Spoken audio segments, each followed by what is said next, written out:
네, 안녕하세요. 다음 세대를 위한 집 큐레이션 토크 진행을 맡게 된 이인규입니다.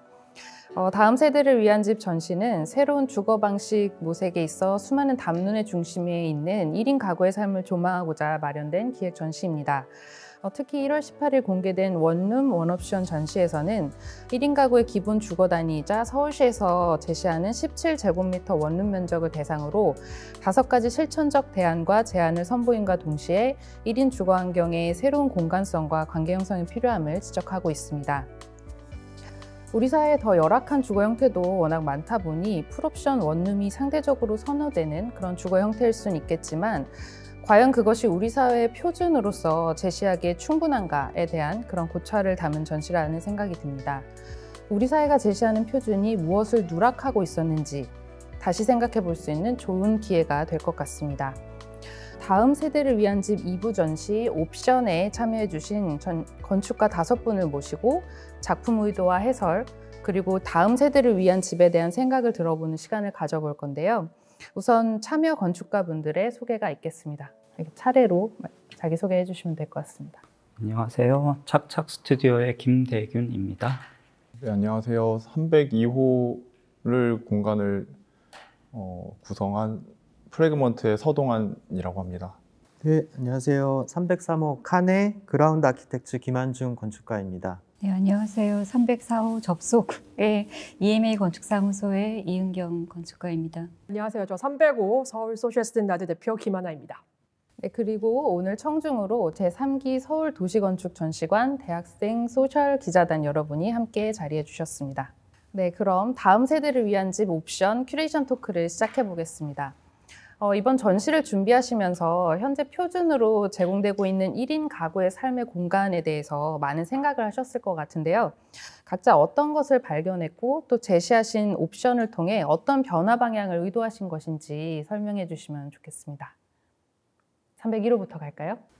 사실 1인 가구가 그렇게 친근하진 않았어요. 그래서 이번 기회를 통해서 공부도 많이 하게 되고 이런 비율들이 점점 늘어나고 있구나. 그래서 이 1인 세대가 굉장히 주류의 건축의 형태가 되겠구나라는 이해들도 있었고, 하지만 그 안에서 좀 가족이라든지 관계라든지 이런 부분의 부족함 또는 모든 것이 다 함께 있다는 것에 대해서 장점과 또 단점도 있지 않을까 이런 생각을 해봤습니다.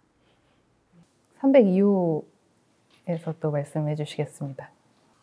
저는 일단 리서치도 되게 재밌게 보긴 했지만 어떻게 보면 저한테 되게 가까운 제 경험에서 좀 시작을 해보고자 했고요. 그러니까 제가 대학교 생활 때 경험했었던 그 진짜 단 한 칸 저 원룸 풀옵션 원룸을 경험을 하면서 뭔가 생활에 대한 경험을 좀 더, 그러니까 생활을 하면서 그 공간에서 뭔가 다른 거를 해보고 뭔가 자신의 어떤 패턴을 만들어 본다든지 그런 접근을 하지 못했었던 기억을 좀 살리면서 그러면서 제가 그때 당시에 조금 뭘 갈구했었지? 어떤 공간을 좀 원했지? 라는 생각을 해봤어요. 그 시점에서 좀 다시 돌아가서 생각을 해봤고, 그렇게 됐을 때 방 하나를 되게 혼자서 좀 외쳤던 것 같아요. 그렇게 되면서 공간을 이제 주어진 그 제한 조건에서 좀 표현해보고 싶었었던 거는 이제 분리된 어떤 그런 방 하나를 생각을 했고요. 근데 이제 저희가 어떤 벽을 구성하게 되면은 지금 기본의 어떤 옵션들, 그러니까 원룸이라는 그런 제한 조건이 깨지게 되는 것 같았고, 그러면서 저는 접근을 조금 약간 어떻게 보면 좀 현실적이지 않은 비현실적인 방법으로 약간 시적인 표현일 수도 있는데 그런 식으로 좀 구성을 해보려고 생각을 해봤습니다. 네, 감사합니다. 저도 이제 1인 주거에서 벗어난 지 얼마 안 된 사람 중에 한 명이긴 한데요.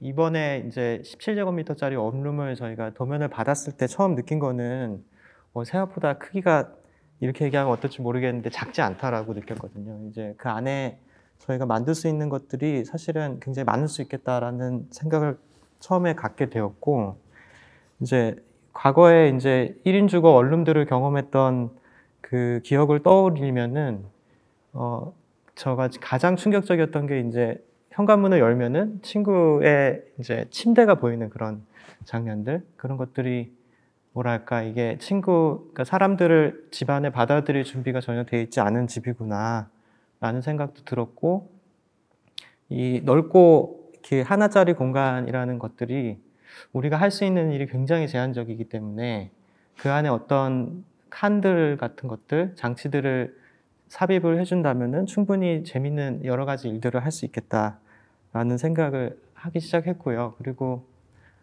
사실은 이 집, 여기 있는 303호 같은 경우에는 이런 류의 공간들이라는 게 반드시 이제 건축가와 건축주가 필요한 종류의 공간들이라는 생각이 드는데, 여기는 사실 저를 모델로 해서 만든 공간입니다. 그래서 제가 ENTP A형이거든요. 그래서 그리고 또 이제 바베큐 같은 것들을 굉장히 좋아하고, 그리고 길냥이도 좋아하고, 사람들을 좀 집에서 만나는 것들을 즐기는 편인데, 그래서 이 집 같은 경우에는 앞에는 이제 어떤 사람들을 만날 수 있는 가능성이 있는 실내지만 약간 대청이 있는 조그만 정원을 만들어 놨고요. 그리고 뒤쪽에는 3층이기 때문에 이제 사람들의 시선을 좀 벗어나서 혼자 이렇게 조용히 바깥을 보면서 목욕을 할 수 있는 그런 공간과, 그 옆에 이제 조그맣게 혼자 바베큐 해 먹을 수 있는 공간, 두 공간을 배치하고 그 사이의 공간을 이제 여기서 뭘 할 수 있는지를 스스로 건축가 겸 건축주가 되어서 고민을 하면서 제 신체 사이즈에 맞게 그렇게 구성을 한 그런 방이 되겠습니다. 건축가들이 대부분 E랑 I만 다르고 NTJ라고 제가 다 들었거든요. 거의 90%가 NTJ라고 했는데 NTP라고 그래서 좀 약간 당황스러운 부분이 있었어요. J랑 P가 무슨 차이예요? J는 계획적이고 P는 조금 더 즉흥적인 그런 건데. 그래서 어떻게 보면 저는 ENTP라고 하셔서 그래서 공간이 저렇게 다 대응해야 되는 그 재미있는 공간을 만드셨구나 해서 약간 웃음이 나왔었습니다. 그래서 본인 되게 닮게 만드셨구나라는 생각이 들어서 재밌었던 것 같습니다. 네. 그럼 이제 304호 이야기를 좀 들어볼까요? 예, 뭐 제가 생각하는 건 있지만 그냥 연속해서 얘기하면 303호도 어디에 놓이느냐가 중요한 거잖아요. 그러니까 내가 아무리 현관을 만들고 길냥이를 위한 공간을 만들고, 그리고 욕실을 제일 창가 쪽을 배치해도 그게 어디에 놓이느냐에 따라 굉장히 달라지는 거죠. 그러니까 한 두 가지의 큰 얘기를 저는 하고 싶었어요. 하나는 우리가 원룸이라던가 무언가의 어떤 집을 구하고자 할 때 만나는 것은 거의 대부분 그 부동산에서 만나는 평면밖에 없잖아요. 뭐 카탈로그라든지 분양 카탈로그라든지 거기 안에는 모든 맥락이 사라지고 딱 그 공간만 있는 거죠. 근데 그게 어디에 놓이느냐, 어디와 만나느냐, 내 창을 열었을 때 무엇이 있느냐가 되게 다른데, 그런 거를 다 없애버리고 17제곱미터라고 하는 어떤 한정을 주고 넌 그 안에서만 살아 라고 하는 것이 저는 그 원룸이 가진 한계가 아닌가. 그래서 좀 그것을 확장해야 되겠다라는 게 하나 있었고요. 그러니까 원래부터 그런 생각은 있었지만 좀 더 그런 계기가 가장 강력하게 저희가 왔던 것은, 제가 작년에 그 어떤 계기로 좀 대학가에 좀 쪼개기 방들이 굉장히 많잖아요. 원룸을 만들고 이런 것들. 그런 집들을 좀 조사할 그런 계기가 있었는데, 하나의 원룸이 우리가 알고 있는 그 철문, 현관문을 열면 길인 거예요. 그냥 차가 다니고 오토바이가 다니고 그냥 철문이다 보니 거기 사는 사람이 배달원들이 여기가 화장실인 줄 알고 문을 열려고 한다. 저게 너무 두렵고 무섭다라고 하는 게 사실상 그 집이 온전한 집은 아니었어요. 하지만 그 집을 이제 임대를 하시는 분이 이것은 내부적으로 풀옵션이고 완벽한 집이기 때문에 이것을 적정한 비용에 임대를 했다는 거죠. 근데 굉장히 극단적이긴 한데, 그 집을 현관문을 열면 그냥 도로가 있는 것처럼 우리가 일반적으로 원룸이라고 하는 것, 복도라고 하는 것도 어쩌면 그런 거죠. 그냥 방치된 무언가의 어떤 상황. 그래서 사실상 그것이 놓이는 관계, 접속, 이것이 좀 중요하고 그게 좀 더 유연하게 좀 해보고 싶다, 이런 의도가 있었습니다. 네, 마지막으로 305호 말씀해 주시죠. 저는 사실 저희가 이제 서울시 복지 기준이라고 해서 1인 가구를 위한 면적이 최저 주거 기준이랑 조금 다르게 서울시 복지 기준이라고 해서 17제곱미터가 주어지는데요. 이 17제곱미터가 어디서 나온 숫자일까? 이게 어떻게 구성되었을까? 이거에 대해서 좀 의문을 품었었던 것 같습니다. 그래서 이 17이 제정된 배경이라던가 이것이 왜 17일까? 어떻게 산출된 것일까? 이런 것들에 대해서 좀 리서치를 했고 저희가 이제 그와 관련해서 조사했었던 여러 내용을 바탕으로 17이란 면적이 산출되게 된 배경을 전시를 관람하러 오시는 분들이 좀 이해하기 쉽게 전달할 수 있는 방법이 무엇일까라는 생각을 했었던 것 같아요. 그래서 이게 크고 작다 또는 이게 부족하다, 뭐 부족하지 않다 이런 것들 논하기 전에 이런 기준이란 것, 이런 표준이란 것을 어떻게 만들어졌는지조차 모르는 것이 좀 저도 좀 안타까운 부분이 있었었고 이제 이런 것들을 같이 재밌게 공유할 수 있는 방법은 없을까라는 생각으로 전시를 준비했던 것 같습니다. 네, 각각의 집의 설명을 들으니까 조금 더 이해가 많이 되는 것 같아서 재미있게 잘 들었습니다. 근데 이제 보통 1인 거주라고 하면 몇 해 전에 이제 4인 가족, 우리가 정상 가족이라고 부르는 그 가족의 수를 사실 이미 넘어섰고 약 15년 후에는 전체 가구 수에서 차지하는 비중이 가장 많은 그런 주거 형태가 될 거라는 얘기가 있더라고요.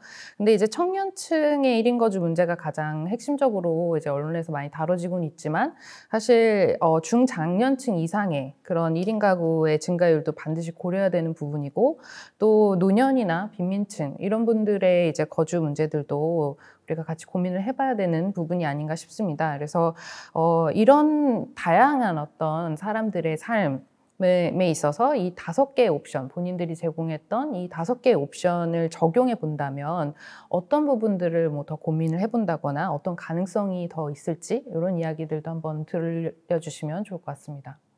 저는 옵션에서 이게 시각적으로 보이지 않는 냄새와 관련된 옵션을 선택을 했는데요. 저희가 이제 글에서도 썼지만 왜 영화 기생충을 보면 냄새에 따라서 신분에 대한 계층을 딱 표현을 하잖아요. 그래서 어떤 집에 들어가면 어떤 냄새가 나는가, 뭔가 방에 들어갔을 때 그것이 주는 냄새들, 뭐 이런 걸 따지면 좀 더 이 냄새가 기억과 관련이 있고 그렇다면 그 기억과 냄새와 옵션에 좀 더 감성적인 접근일 것 같은데 그런 접근들이 굉장히 중요하지 않을까. 그런데 냄새가 뭐 향뿐만 아니라 그러니까 요리를 하던 뭐 빨래를 널던 어떤 것에서도 냄새가 배이게 되잖아요. 그런 것들에 대한 좀 섬세한 생각들이 좀 필요하지 않을까 이런 생각이 듭니다. 제가 제시한 것들은 이제 사실 현실의 적용을 목표로 하지를 않았고요. 어떻게 보면은 살기 힘들다라는 거를 오히려 돌려 얘기하는 방식이었어요. 그래서 제가 갈구했었던 것들의 어떤 그 한 기능을 뽑아서 넣은 거였어서 이게 어떻게 현실화를 한다고 하면은 조금 풀어야 될 숙제는 되게 많은 것 같고요. 만약에 하게 된다면 가구적인 부분으로 뭐 많이 개발이 되고는 있지만 폴딩이 되고 접히고 풀리고 돌아가고 하는 것들에 대한 가구적인 부분들을 해결을 해서 뭐 그 집 안에서 이루어지는 한 행동, 어떤 한 그 시간을 보내는 한 행동을 좀 다변형으로 이제 가변형으로 바꿔줄 수 있는 그런 구조의 가구들로 적용을 시킬 수 있지 않을까라는 생각을 해봤습니다. 이 질문이 조금 저도 어려운 부분이라는 생각이 들었어요. 왜냐하면 우리가 딱 MZ만을 위한 집을 만든 건 아니었는데 이게 MZ가 거기서 계속 평생을 살아야 된다라는 어떤 전제 같은 그런 이야기가 되면 조금 어려운 질문인 것 같다는 생각이 들어요. 303호의 의견 한번. 전 사실 303호가 제일 궁금한 게 303호 같은 집에 살면 나이가 들어도 되게 건강할 것 같다는 생각은 들었어요. 오르락 내리락 많이 하고. 근데 또 한편으로 그 건강함을 딱 잃었을 때 대단히 위험하거나 불편할 수도 있겠다. 약간 그 어떤 되게 중간에 있는 집인 것 같다는 생각이 들었습니다. 그래서 거기서 만약에 나에게 맞춰진 집에서 내가 노년이 됐을 때를 만약에 상상하신다면 어떨지 한번 어떤 것들이 더 필요할지 이런 것들을 이야기해 봐 주시면 좋을 것 같습니다. 저희가 건축가로 활동한 지가 그렇게 길진 않은데 그 어르신들이 그 계시는 집들을 지금도 하나 설계를 완료해서 공사를 하고 있고 저희 부모님 댁에 이제 할머니가 같이 사시는데 그 건축가들이 많이 하는 이제 지형이 조금 있기 때문에 집 안에 이제 레벨을 조금 다르게 했다가 굉장히 혼나고 이제 그 15cm짜리 한 단에 이제 저 벽돌을 이렇게 할머니가 놓으셨어요. 그래서 75cm까지는 괜찮으시다고 그렇게 해서 쓰시는데 또 그렇게 계단을 불편해 하시면서 한편으로는 의자 높이는 굉장히 편하게 사용을 하시더라고요. 그래서 한 40cm 정도 되는 데는 걸터 앉으셨다가 이렇게 뒤돌아서 이동하시기도 하시고 그런 거 보면서 이게 레벨이라는 게 젊은 사람들의 레벨도 따로 있고 이제 어르신들의 레벨이 분명히 없지는 않다. 이게 플랫하지만은 않을 것 같다는 생각이 분명히 있기 때문에 저 집도 이제 당연히 이제 저렇게 오르락내리락 하진 않겠지만 이제 이게 분명히 어떤 개인을 전제로 한 공간이기 때문에 그분의 성향에 맞춰서 그리고 그분의 생활 패턴에 맞춰서 이렇게 섬세한 레벨들이 분명히 존재를 할 것 같아서 그런 부분들은 분명히 어떤 또 다른 이제 레벨에 대한 고정관념을 깰 수 있는 공간이 나올 수 있다는 생각이 들고요. 그리고 또 빈민층에 대한 질문은 사실은 저는 이게 노년이나 빈민층이나 이게 사실은 개인으로 보면은 이게 공간이 달라야 될 이유는 사실 딱히 없다고 생각이 들고요. 그랬을 때는 사실은 사실은 커뮤니티 기능이 더 강조돼야 된다는 생각이 들거든요. 이게 뭐 대단한 커뮤니티가 아니라 집 안에 이제 손님을 초대할 수 있는 정도의 공간의 구조. 그러니까 내가 어디에 사는데 거기에 친구를 부를 수 없는 구성이라 그러면은 그건 정말 슬플 것 같거든요. 그래서 아주 작더라도 손님이 와서 이제 간단하게라도 놀 수 있는 그런 구조가 되는 그런 것들, 전면부에 있는 그런 공간들이 조금 더 적극적으로 적용이 되면 좋지 않을까라는 생각을 했습니다. 근데 저는 약간의 그 질문이 사실은 이렇게 빈민층, 노년층 이렇게 하면서 되게 불편하잖아요. 그리고 저희가 뭐 의도적으로 MZ 세대를 위해서 공간을 구성한 건 아니거든요.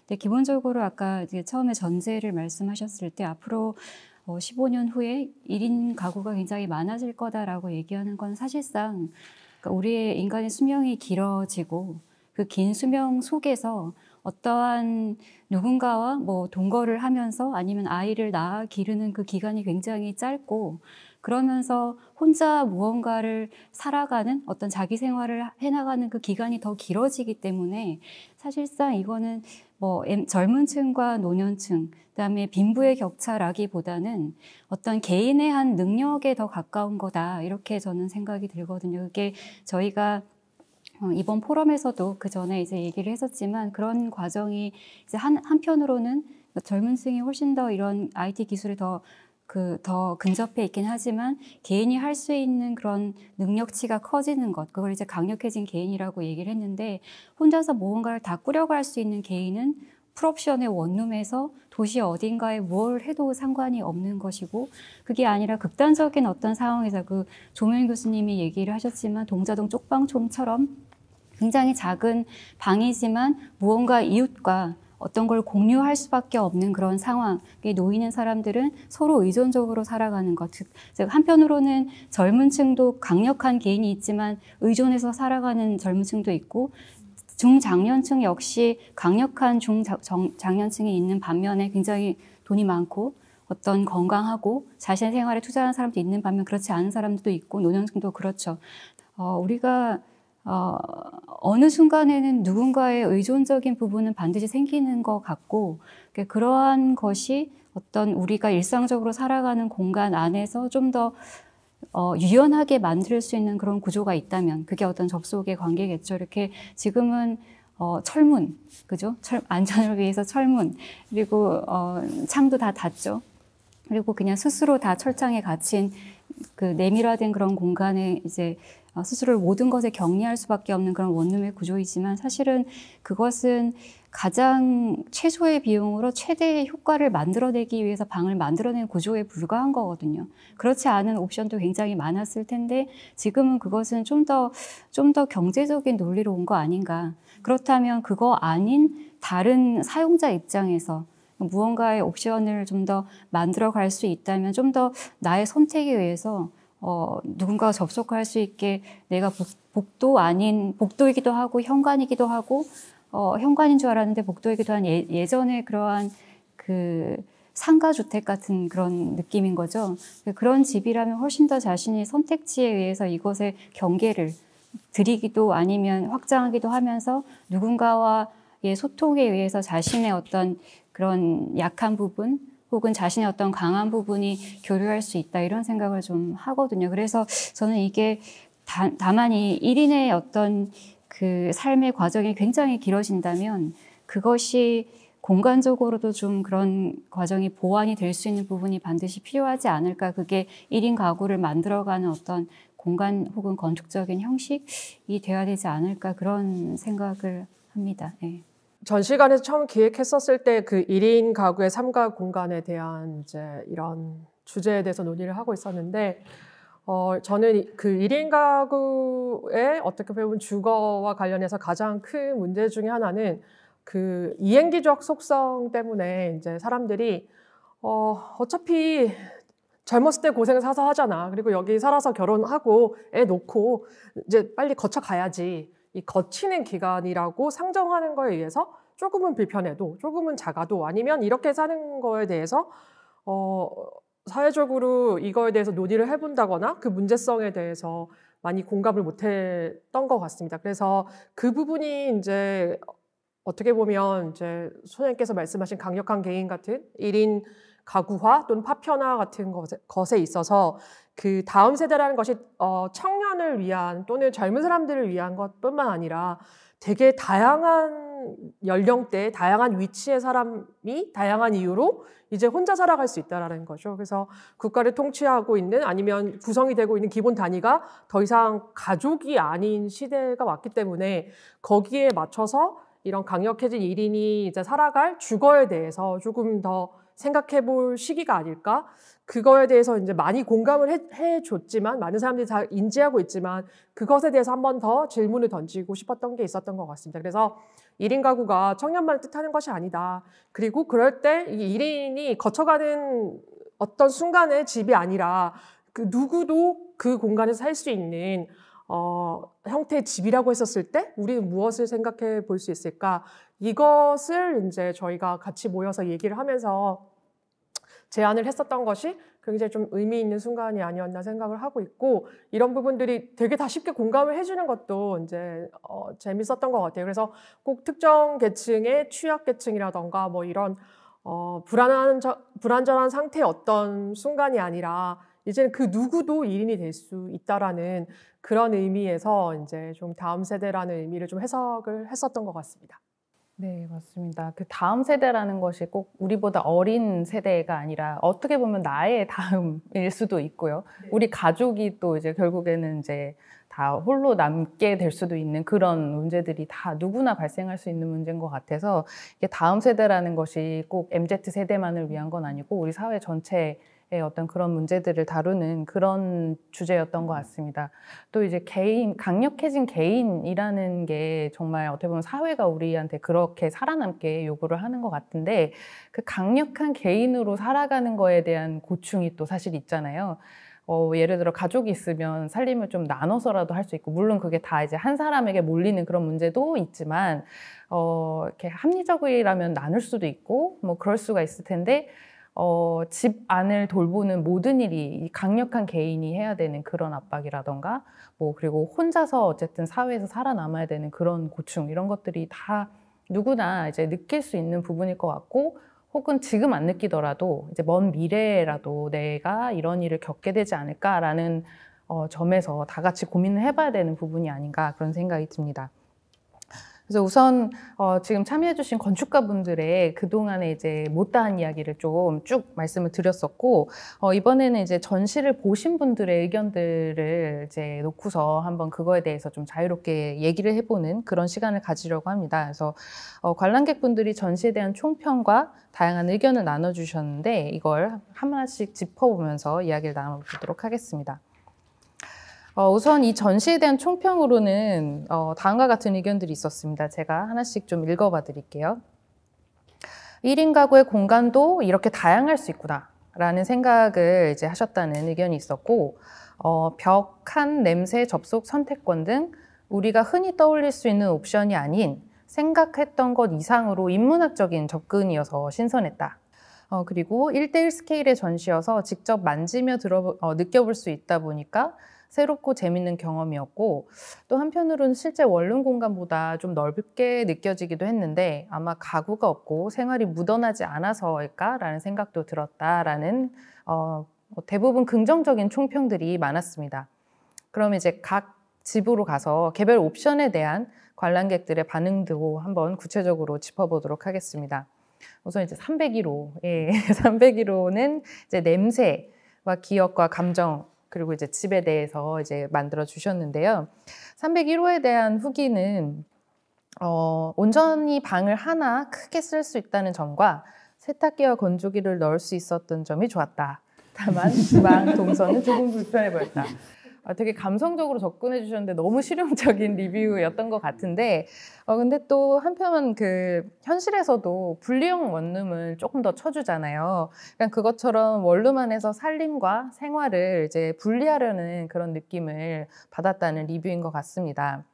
그런데 아까 이제 또 착착 건축사 사무소에서 전시 설명을 얘기를 해주셨는데, 전시 설명에서는 집과 호텔은 기능적으로 유사하지만 가장 큰 차이점은 이제 집은 냄새를 통해서 삶의 흔적과 기억을 담고 있고, 호텔은 매일매일 새 것으로 재생돼서 삶의 흔적이 남겨지지 않는다. 그 차이라고 하셨는데, 근데 재밌는 건 전시 내용에서 오히려 그 집의 냄새를 컨트롤해서 없애고 호텔처럼 만들려고 하는 어떤 의지 같은 게 저는 좀 느껴지는 것 같았어요. 그래서 딱 내가 원하는 향만 딱 이렇게 하려는 어떤 그런 냄새를 남기는 게 아니라 오히려 컨트롤하려는 의지, 이런 것들이 느껴져서 이거 어떻게 저희가 이해해야 되는 건가요? 네. 우리가 이제 냄새라는 게 네. 악취도 있고, 그렇죠. 네. 뭐 탈취도 있고, 뭐 향도 있고, 방향도 있고, 향을 내는 것도 있고, 향을 제거하는 것도 있고. 그런데 이제 왜 사람들이 이게 냄새 예민할까라고 하면, 냄새는 화학 분자래요. 그래서 이게 우리가 보는 거는 화학적으로 케미가 있는 건 아닌데 실제로 이거는 내 몸에 들어오는 거죠, 냄새는. 그래서 냄새는 몸에 유전이 돼서 자녀들도 그 냄새를 안 돼요. 그래요? 네. 그리고 왜 상어가 피 냄새 되게 잘 맡는다고 알고 있잖아요. 근데 상어가 피 냄새를 맡는 것 이상으로 인간이 땅 냄새에 대한 기억이 더 강하대요. 땅, 흙에 대한 냄새. 그 정도로 냄새에 대한 것들이 굉장히 강한데, 그것도 이제 냄새도 강한 이유가 이게 상했는지 안 상했는지 바로 알 수 있잖아요. 먹어보고 알면 이제 큰일 나는 거죠. 먹기 전에 이게 상했는지 안 상했는지도 알 수 있고. 그렇다면 우리가 이제 어떤 채취가 있는데 이 채취라는 것들은 남을 수밖에 없는 거죠. 그런데 우리가 뭐 꿉꿉한 무슨 냄새 이런 것들이 우리의 기억의 냄새다 이러기에는, 그러니까 컨트롤한다의 의미가, 우리 집이라는 것들은 살면서 자연스럽게 배어지는, 왜 고향집에 가면 부모님 집 딱 하면 부모님 집 냄새가 딱 나잖아요. 그래서 어떨 코로나 때문에 미국에서 인터뷰였는데 이제 부모님이 갑자기 돌아가신 거예요. 그래서 그 쇼파를 못 버리고 있는 거예요. 그 부모님 냄새가. 그래서 그 부모님 냄새가 희미해져서 오열을 하는 그런 다큐를 본 적이 있었는데, 그만큼 그 냄새라는 게 아까 말했던 그런 굉장히 안 좋아서 몸에 안 좋은 것들을 컨트롤하는 것들도 당연히 있고, 그 다음에 우리가 신발 냄새, 그게 추억이 될 수는 없잖아요. 네, 어떤 추억일지 좀. 네, 그렇죠. 그리고 얼마 전 제가 굳이 이제 옵션 이야기하면서 그 이야기를 드렸던 게, 이 회의 며칠 전에 삼겹살을 공동주택에서 굽는 게 매너인가 비매너인가 이제 댓글이 엄청 달린 거죠. 내 집에서 삼겹살 굽는데 뭐가 문제야? 근데 아니 윗집에 냄새 나는데 그렇게 굽는 게 매너야? 이게 이제 굉장히 큰 이슈였었어요. 그러면 이게 같이 산다는 게 어떤 의미일까? 그럼 우리가 세탁기를 돌려서 세탁하는 냄새가 방 안에 다 있다. 신발 냄새가 섞여 있고 그 원룸에서 어떤 추억이 생길까라고 했을 때 아까 그런 그래서 들어가는 레이어가 있는데 처음에 들어가면 그런 냄새가 그러니까 굽거나 신발이 그냥 탈취에 대한 레이어가 있는 거고 첫 번째 레이어는 두 번째가 이제 조금 설명이 필요한 부분인데 우리가 이제 보통 건식 화장실, 습식 화장실이라고 표현하잖아요. 근데 우리가 이제 원룸은 다 습식 화장실이죠. 화장실도 있고 샤워도 있고 다 있죠. 그러면 자기가 화장실만 쓰고 싶은데 또는 샤워만 하고 싶은데 화장실 다 젖어 있어. 그러면 그 냄새는 굉장히 안 좋아지거든요. 그러니까 굉장히 드라이한 환경이 필요한 거죠. 그러니까 화장실과 욕조를 분리하고 샤워를 최대한 줄여서 물이 적게 그 레이어가 이제 습기를 제거하는 세 번째 레이어는 들어갔을 때 우리가 내 방만은 나의 온전한 냄새로 만들고 싶은 우리가 그 채취라고 표현하는 표현인데 그것들은 어떤 것들로 컨트롤되지 않거든요, 사실은. 그래서 내 채취가 잘 남아 있는 것과 악취와 섞여서 있는 것은 구분이 되어야 된다라는 의미에서 그렇게 레이어를 우리가 평면을 정할 때 사실은 그런 기능적인 레이어를 정하지 그런 냄새에 관련돼서 레이어를 정하진 않잖아요. 그래서 이번에 냄새를 통해서 한 레이어도 있고 그 다음에 아까 굉장히 인문학적이지만 건축은 사실 굉장히 실제적인 물질적인 부분이 같이 있는 거죠. 그래서 앞쪽에 굳이 주방 같은 것들을 둔 이유가 지금은 가능하진 않지만 만약에 창을 열 수 있다면 그래서 이은경 소장님 접속의 저점이 돼서 그 앞에 뭐 벤치라도 있고 이러면 창이 열리면 조금 더 커뮤니케이션도 할 수 있고 그 다음에 들어오자마자 화장실이 있어서 복도를 빨리 지나가야 되는 것이 아니라 뭔가 들어왔을 때 마스크도 걸고 잠시 그런 시간도 있고 소리도 밤에 뭔가 세탁기라도 돌리면 문이라도 닫으면 밤에도 세탁기를 돌릴 수도 있고 그런 것들이 조금 분리가 된다면 기능적으로도 버퍼존을 어떻게 만들어낼 것인가 라는 부분의 좀 생각들을 해서 저는 이제 생각은 그러니까 건축이 인문학적 바탕에서 필요하죠. 필요하지만 실제 삶이라는 건 일상의 깊이감이 필요하다고 생각해요. 그러니까 일상의 깊이감은 일상을 벗어난 깊이감이 아니라 일상 속에서 차곡차곡 세워지는 삶의 깊이감이라고 생각이 들거든요.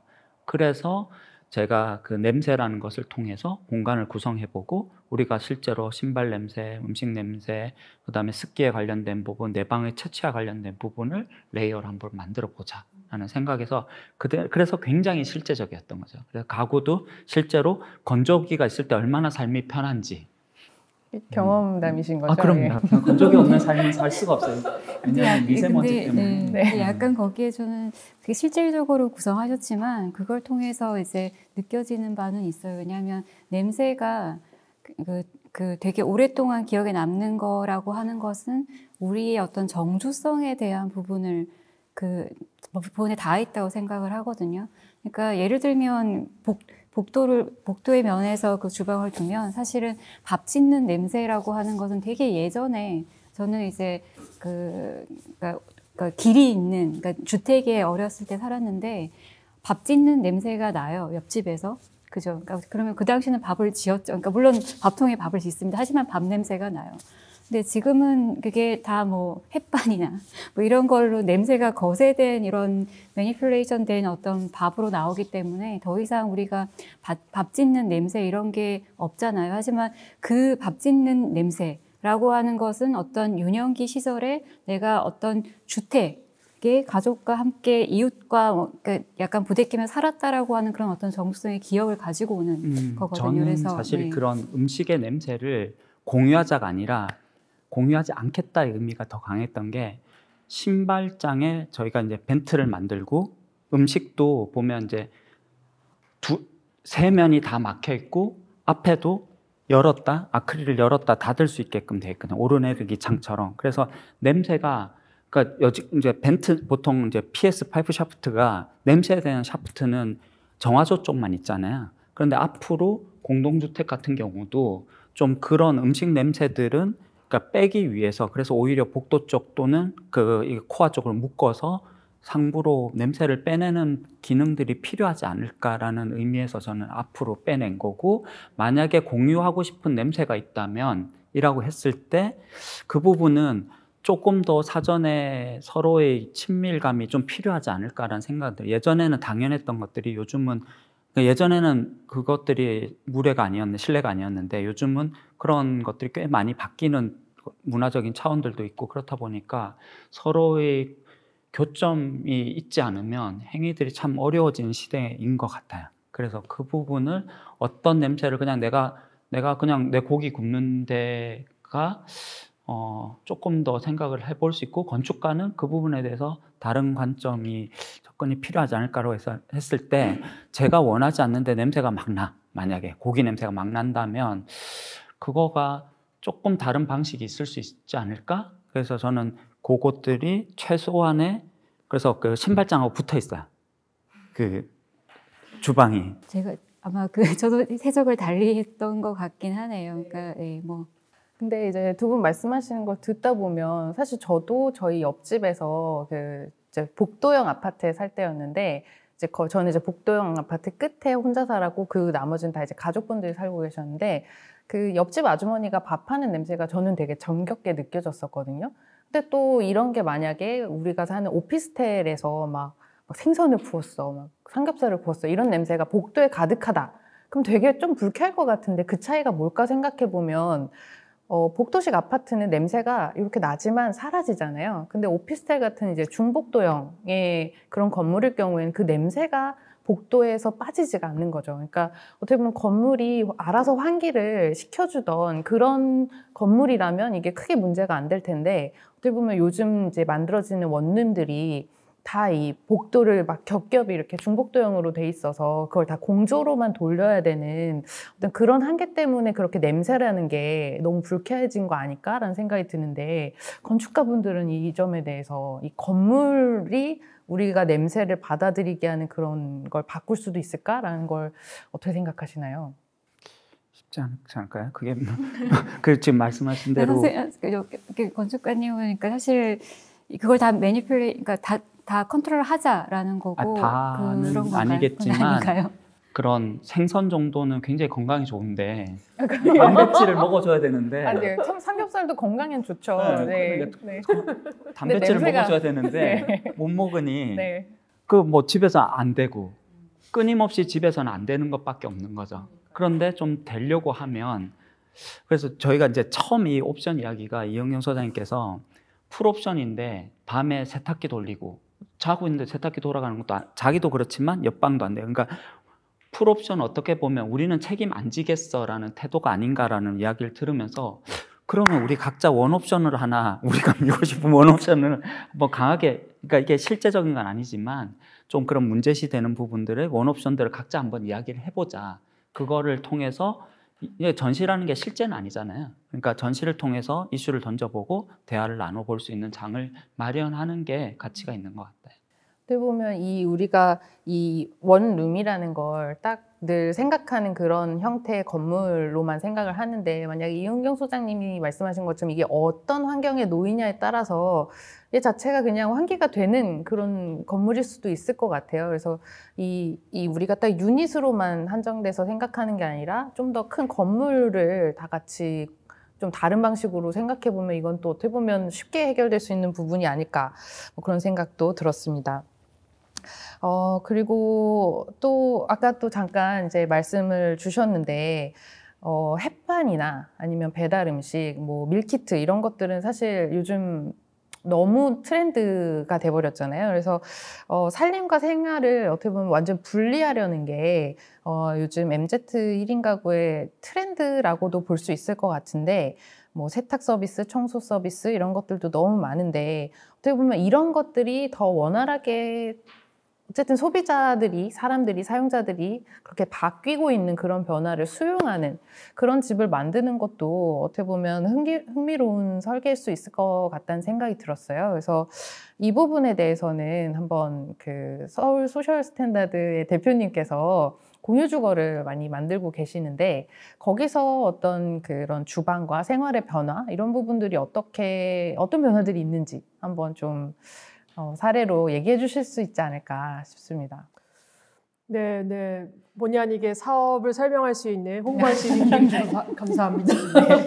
네, 저희는 이제 주택을 기획을 하기도 하지만 운영도 하기 때문에 에피소드를 만일에 좀 말씀드리면, 일단 뭐 질문에 조금 벗어날 수 있지만 저는 대균 소장님께서 301호께서 이제 냄새라는 얘기를 했었을 때 굉장히 남았었던 것이, 저희가 이제 1인 1실로 방은 각자 쓰지만 나머지 주방이나 화장실 이런 것들을 공유하는 집이에요. 그렇기 때문에 방들의 셀들이 굉장히 어떻게 보면 작은 공간에서 모든 게 갖춰져 있기 때문에 동일한 형태의 유닛들이 반복되거든요. 그런데 그 집들이 이제 저희가 한 번씩 이제 시설 점검을 할 때가 있어서 쭉 그 10개의 집들을 방문을 한꺼번에 할 때가 있는데, 방문을 열 때마다 그 냄새가 다 다른 거예요.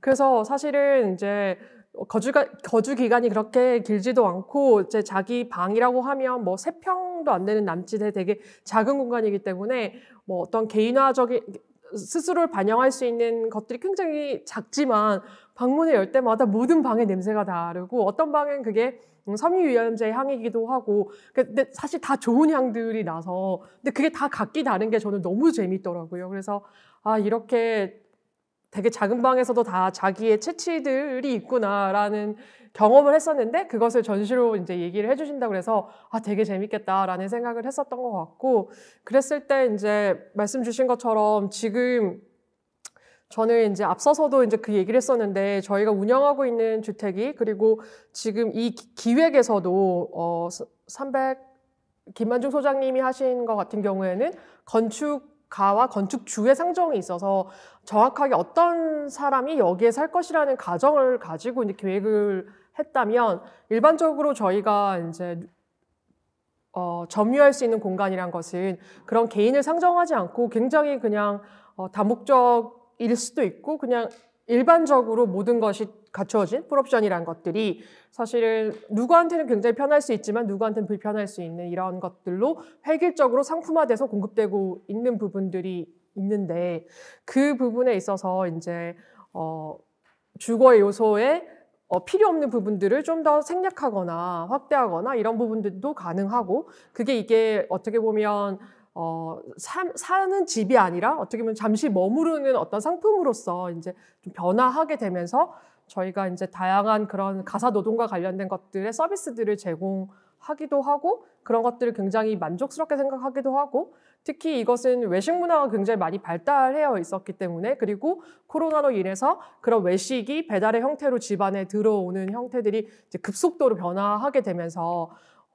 예전에는 주방의 크기를 많이 물어보셨는데 요즘은 냉동실의 크기를 항상 물어보시는 입주자들이 많은 것처럼 그런 형태들이 계속 바뀌고 있고 요구사항도 달라지고 있다는 생각이 있습니다. 그래서 이런 내용들이 사실은 각각의 전시에 조금씩 반영된 부분들이 있어서 되게 흥미로웠던 것 같습니다. 네, 답변해 주셔서 감사드립니다. 그럼 일단 그 301호 이야기는 일단 이 정도로 하고 이제 302호로 넘어가 볼까 하는데요. 302호랑 303호를 좀 같이 엮어서 보면 어떨까라고 생각을 했는데, 아까 또 보니까 304호까지도 엮어도 되겠다 이런 생각이 들었어요. 그래서 이거는 일단 이제 302호, 3호 얘기를 하지만 또 편하게 이제 이야기를 오고 가시면 될 것 같습니다. 그래서 302호와 303호는 사실 완전히 상반된 집 같은데, 또 사실 담고자 하는 그런 문제식은 굉장히 비슷하다는 생각이 들었어요. 그래서 우선 302호에 대한 후기 먼저 읽어봐 드리겠습니다. 작지만 공간의 구분은 누구나 필요하다며 능동적으로 자신의 행동과 공간의 쓰임을 정의하고 보이지 않는 벽을 만들어서 개념적인 분리 공간을 만들어낸다는 발상이 무척 재밌었다라는 평이 있었고요. 또 공간을 다양하게 쓰는 아이디어가 컨셉적으로는 흥미로웠으나 실제로 나 같은 사람이 살기는 좀 불편할 것 같다라는 의견도 있었습니다. 또 303호에 대해서는 조금 긴데요. 오르락 내리락 고개를 숙여 들어가기도 하고 몸을 비집고 들어가기도 합니다. 공간 구조가 호기심을 불러일으키고 원룸에서도 역동적인 움직임이 나올 수 있다는 것이 놀라웠습니다.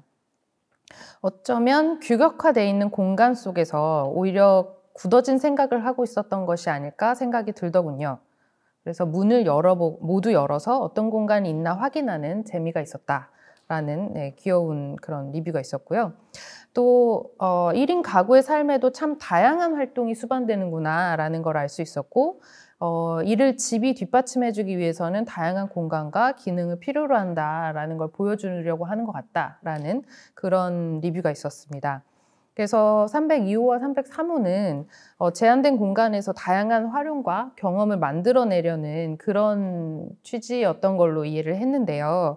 사실 두 집이 비슷한 문제를 완전히 반대로 풀어낸 거에서 서로의 집을 보면서 또 들었던 생각도 있을 것 같고 어떠셨는지 좀 이걸 이렇게 풀었네 뭐 이런 게 좀 재밌으셨을 것 같기도 한데요. 어떠셨나요? 아까 말씀드렸듯 이제 제가 있었던 경험을 가지고 이제 풀어내기 시작했는데 벽을 이 원룸에 왔을 때 혼자 있을 때와 뭐 친구가 왔을 때 뭐 2명 이상의 어떤 여러 명이 왔을 때 그런 상황들이 벌어졌을 때 이 공간을 어떻게 하면 좋을지에 대해서 좀 시작을 했었던 것 같아요. 그때 이제 그러면서 경계가 이제 어쩔 때는 경계가 없을 때, 어쩔 때는 경계가 나눠졌을 때 이것들을 조금 되게 유연하게 보고자 이 움직이는 그 경계들을 만들었었고 그러면서 그 안에서 1인일 때 1인이 이제 그 공간을 이용할 때 필요한 최소한 어떤 이런 가구들, 이런 기능들은 있어야겠다 싶었었던 것들을 담아냈었는데 그게 이제 뭐 책상이 있어야 된다든지 어떤 선반이 있어야 된다든지 뭐 누구는 침대에서 자고 누구는 방바닥에서 자야 되는 그런 상황들을 이제 좀 상상을 해보면서 좀 풀어냈어요. 근데 이제 어떻게 살 거야 그거를 되게 뭉뚱그려서 그냥 열린 결말식으로 조금 풀어냈었던 방식이었는데 지금 그 김한종 소장님께서 이제 작업하신 거를 저는 보면서 이 공간이 정말 그 17제곱미터에서 한정되지 않고 더 넓어질 수 있는 방법을 제시를 한 것 같아서 행위 자체들을 더 많이, 더 작게, 더 쪼개서 더 어떻게 보면은 그 좁은 제한된 공간을 훨씬 넓게 좀 인식될 수 있도록 만들어 주신 게 되게 재밌었다고 생각이 들었습니다. 실질적으로도 조금 더 크잖아요. 얼마나 크죠? 실제로도 큰가요? 그게 비밀이죠. 완전 찌끔 비밀인데. 그거 비하인드 좀 설명해 주세요. 사실 얘는 18제곱미터다 뭐 이런 차이가 있나요? 제가 알기로는 옆으로 폭이 한 30cm 정도 더 컸나? 뭐 그런 차이가 있었습니다. 어쩐지 좀 솔직히 이 집 이렇게 큰가? 저도 사실 이렇게 다 쪼개놔서 이게 되게 풍성해져서 넓나? 뭐 이런 생각을 많이 했었거든요. 되게 재밌다 이런 생각을 했는데 사실은 그 1제곱미터의 차이 뭐 이런 거였을 수도 있겠다라는 생각이 드는군요. 네. 저는 김한종 소장님이랑 서 대표님이 집을 보면서 용슬이라는 단어가 있거든요. 용슬? 얼굴 용자에 무릎 슬자인데 그 용슬제라고 해서 도연명이라는 시인이 있는데 중국의 도연명이라는 시인이 귀거래사라는 이제 시를 쓰면서 이제 집으로 돌아가는 거죠. 낙향해서 집으로 가면서 자기가 머무는 집을 용슬제라고 표현을 해서 그런 작고 소박한 집의 개념을 만든 시초가 이제 용슬이라는 개념인데 그 작은 집이 사실 세안도, 뭐 추사 김정희의 세안도 같은 경우도 그 명맥을 이렇게 이어가고 있어요. 그래서 이 두 건축가의 이렇게 걸 보면서 정말 작은 공간인데 우리가 기능적으로 어떨까? 기능적으로 계속 이런 이야기를 하는데 결국은 삶이라는 건 살아가는 거잖아요. 그래서 이게 기억에 담고 본인의 삶이 담겨 있는 것이라는 거가 되게 주는 메시지가 크더라고요. 그래서 어떻게든 기능으로 평수로 이렇게 풀어나가는 있고 또는 막연한 공공이라는 것으로 풀어냈다면 두 건축가는 굉장히 개인적이면서도 결국 공간은 어떤 것이 편리하고 어떤 것이 그것이 아니라 기억으로서 남겨지는 것이 아닌가 이런 생각이 두 작가들 보면서 했었어요. 크기에 대한 변명을 조금 하자면 저희가 사실은 그 도시에서 설계를 맡으면은 사실은 그 주변에 있는 건물의 크기들이나 이런 것들이 굉장히 그 정량적으로 다가오거든요. 근데 가끔 이제 아무것도 없는 허허벌판에 프로젝트를 맡게 되면은 크기에 대한 개념이 아예 없어요. 그래서 예전에 했던 프로젝트 중에 하나가 이제 한 1000평 정도 되는 제주도에 이제 펜션을 그 만드는 프로젝트였는데 거기도 어마어마하게 제가 쪼개놨거든요. 그래서 쪼개놓으니까 오히려 더 그 실제로 1000평이라 그러면 어마어마하게 큰 땅인데 쪼개놓고 그 안에서 이제 어떤 류의 질서를 만들어 놓으니까 사람들이 그거를 경험하면서 오히려 더 공간이 더 크다고 느끼는 것 같더라고요. 그런 생각을 갖고 계속 이렇게 공간들을 쪼개는 일을 할 때도 있고 그렇거든요. 그래서 결코 30cm 때문에 더 크게 느껴지는 건 아니다. 그 말씀 꼭 드리고 싶고 사실은 이렇게 302호 이제 작업하시는 걸 보고 저희 작업을 보면서 저희 사실 건축하면서 항상 모든 분들이 고민을 하시는 부분일 텐데 이게 과연 그 범용적으로 공간을 만들어야 되는 것인가 아니면은 그 개인에 맞춰서 완벽하게 해야 되는 것인가 그 기로에 설 때가 항상 있거든요. 어떨 때는 완벽하게 그 사람한테 맞춰야겠다는 판단을 하고 공간을 디자인하는데 준공되고 1년 뒤에 매물로 내놓으신다거나 이런 경험들도 있고 거꾸로인 경우들도 이제 저분은 왠지 여기가 이제 영원할 것 같지 않은데 그 공간을 굉장히 오래 사용하신다거나 이런 경험들이 있어가지고 이게 항상 맞지는 않은데 그런 고민을 항상 하게 되는 부분들이 있습니다. 근데 302호 같은 경우는 저는 굉장히 그 적용 가능한 부분들이 많고 실제로 이게 우리 공동주택에 들어올 수 있는 부분들이 가능성이 훨씬 더 크다고 생각이 들었고 저희 집은 사실 그 부분에 대해서 완벽하게 포기를 하고 어떤 개인을 상정을 하고 공간을 만든다는 자세로 만들게 된 거고요. 사실은 이게 어떤 순간에는 이게 주인이 바뀌게 된다 그러면 엄청난 낭비일 수 있는 부분인데 이제 이런 고민을 계속 하게 되다 보면은 그렇다고 이거를 어느 중간에 맞출 수 있는 것인가 그 생각을 계속 하게 되거든요. 그래서 그럴 바에는 완벽하게 특수하고 재밌는 어떤 해법을 보여준다면은 이게 그 다음 임대자를 찾기는 쉽지는 않을 수 있지만 다른 사람도 굉장히 즐거울 수 있는 어떤 집을 만들어내는 결과일 수 있겠다라는 생각을 가지고 이거를 만들게 되었고 그래서 그 부분에 굉장히 큰 차이가 있을 것 같아요. 이게 그래서 어느 정도는 판타지고요. 저희한테는 이게 실제로 만들어진다면은 엄청난 사회적인 낭비를 유발할 수도 있는 그런 공간일 수도 있다는 생각을 갖고 있습니다. 네. 제가 얼마 전에 아는 건축가분의 집을 간 적이 있는데 어떻게 보면 17제곱미터는 아닌 것 같지만 그보다 조금 더 큰 것 같지만 원룸인데 본인이 거기 안에 공간을 구획을 해서 사시는 그런 건축가 집을 간 적이 있는데 저도 원룸에 산 적이 있었지만 이런 원룸이라면 좀 살아보고 싶다라는 생각이 들게 정말 구석구석 너무 잘 해놓으셨고 수납도 너무 잘 돼 있고 그런 걸 되게 보고 놀란 적이 있었거든요. 근데 우리가 지금 그 풀옵션 원룸이라고 제시하는 거는 말씀하셨던 것처럼 그냥 누구나 와서 잠시 머물다가 살 수 있는 그런 그냥 어떻게 보면 최적화된 거를 이렇게 해주다 보니 사실 저랑 맞지 않거나 아니면 나한테 불필요하거나 이런 것들 때문에 오히려 그냥 너무 많은 것들이 들어와서 꽉꽉 차 있는 어떻게 보면 이제 305호에서 말한 선택권이 없어서 이렇게 오히려 더 나랑 맞지 않는 그런 부분이 있는 거 아닌가라는 생각이 들었는데 303호 보니까 나한테 저렇게 최적화해서 맞춰놓으면 공간이 훨씬 더 풍성할 수 있겠구나 약간 그런 예시를 보는 것 같아서 저는 되게 재밌게 봤었습니다. 네. 저도 이제 동의하는 부분인데요. 그러니까 사실 조금 단기간 살아도 당은 2개월을 살아도 뭔가 이렇게 잠시 거쳐가는 게 아니라 어떻게 내가 나의 정체성을 만드느냐라는 것의 어떤 극단적인 어떤 그 구축의 형식으로 보여주신 거고 사실 우리 이번에 코로나 겪으면서 오늘의 집이라는 이러한 그 인테리어를 자신의 방을 인테리어하는 이런 것도 굉장히 관심이 많아졌고 하는 것도 실제로 내 집에 머물면서 내 공간이 원룸의 하나의 공간이 얼마나 이게 무언가를 담기에 어려운가라는 거죠. 그러니까 사실 이게 아파트 같은 이런 것처럼 원룸 풀옵션 이런 것처럼 실제로 방문을 딱 했을 때 넓어 보이게 하는 하나의 효과 그리고 임대를 하기 위한 어떤 한 효과에 의해서 카탈로그에 대한 어떤 효과를 만들기 위해서 다 표준화된 어떤 걸로 만들어졌다는 거죠.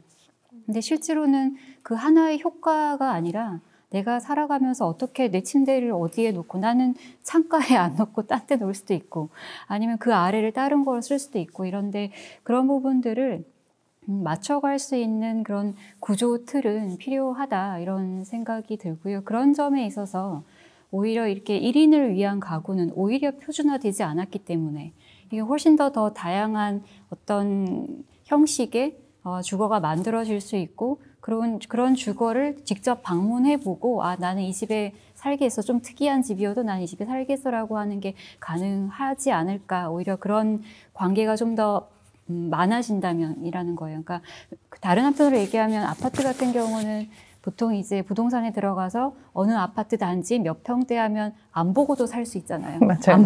안 보고도 그냥 계약할 수 있지만 사실 이렇게 1인 주거로 내려오면서는 좀 더 이게 오히려 보편적인 표준화를 더 틀을 깬다면 우리가 외국 같은 경우에도 직접 모든 아파트, 모든 어떤 맨션을 다 봐야 그 집이 정말 어떤지 알 수 있고 계약할 수 있는 것처럼 모든 집들이 다 다른 것처럼 이런 그 1인을 위한 주택도 모든 게 다 다르면 사실 그것이 가지고 있는 가치가 있기 때문에 그 가치로운 어떤 삶을 살아갈 수 있는 거 아닌가 이런 생각이 드는 것 같아요.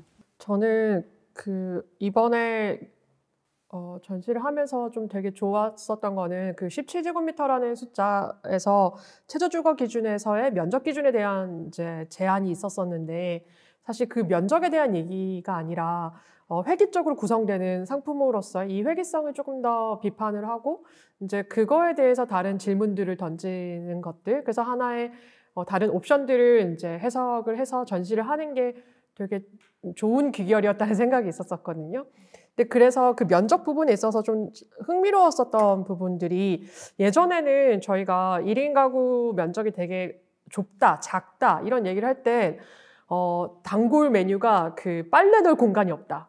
그 빨래 펼 공간이 없다는 얘기를 굉장히 많이 하면서 되게 뭐 작은 공간입니다. 뭐 이런 얘기들, 수납이 부족하다. 이런 얘기들을 좀 많이 했었는데 오늘 또 저희가 얘기를 하면서 이제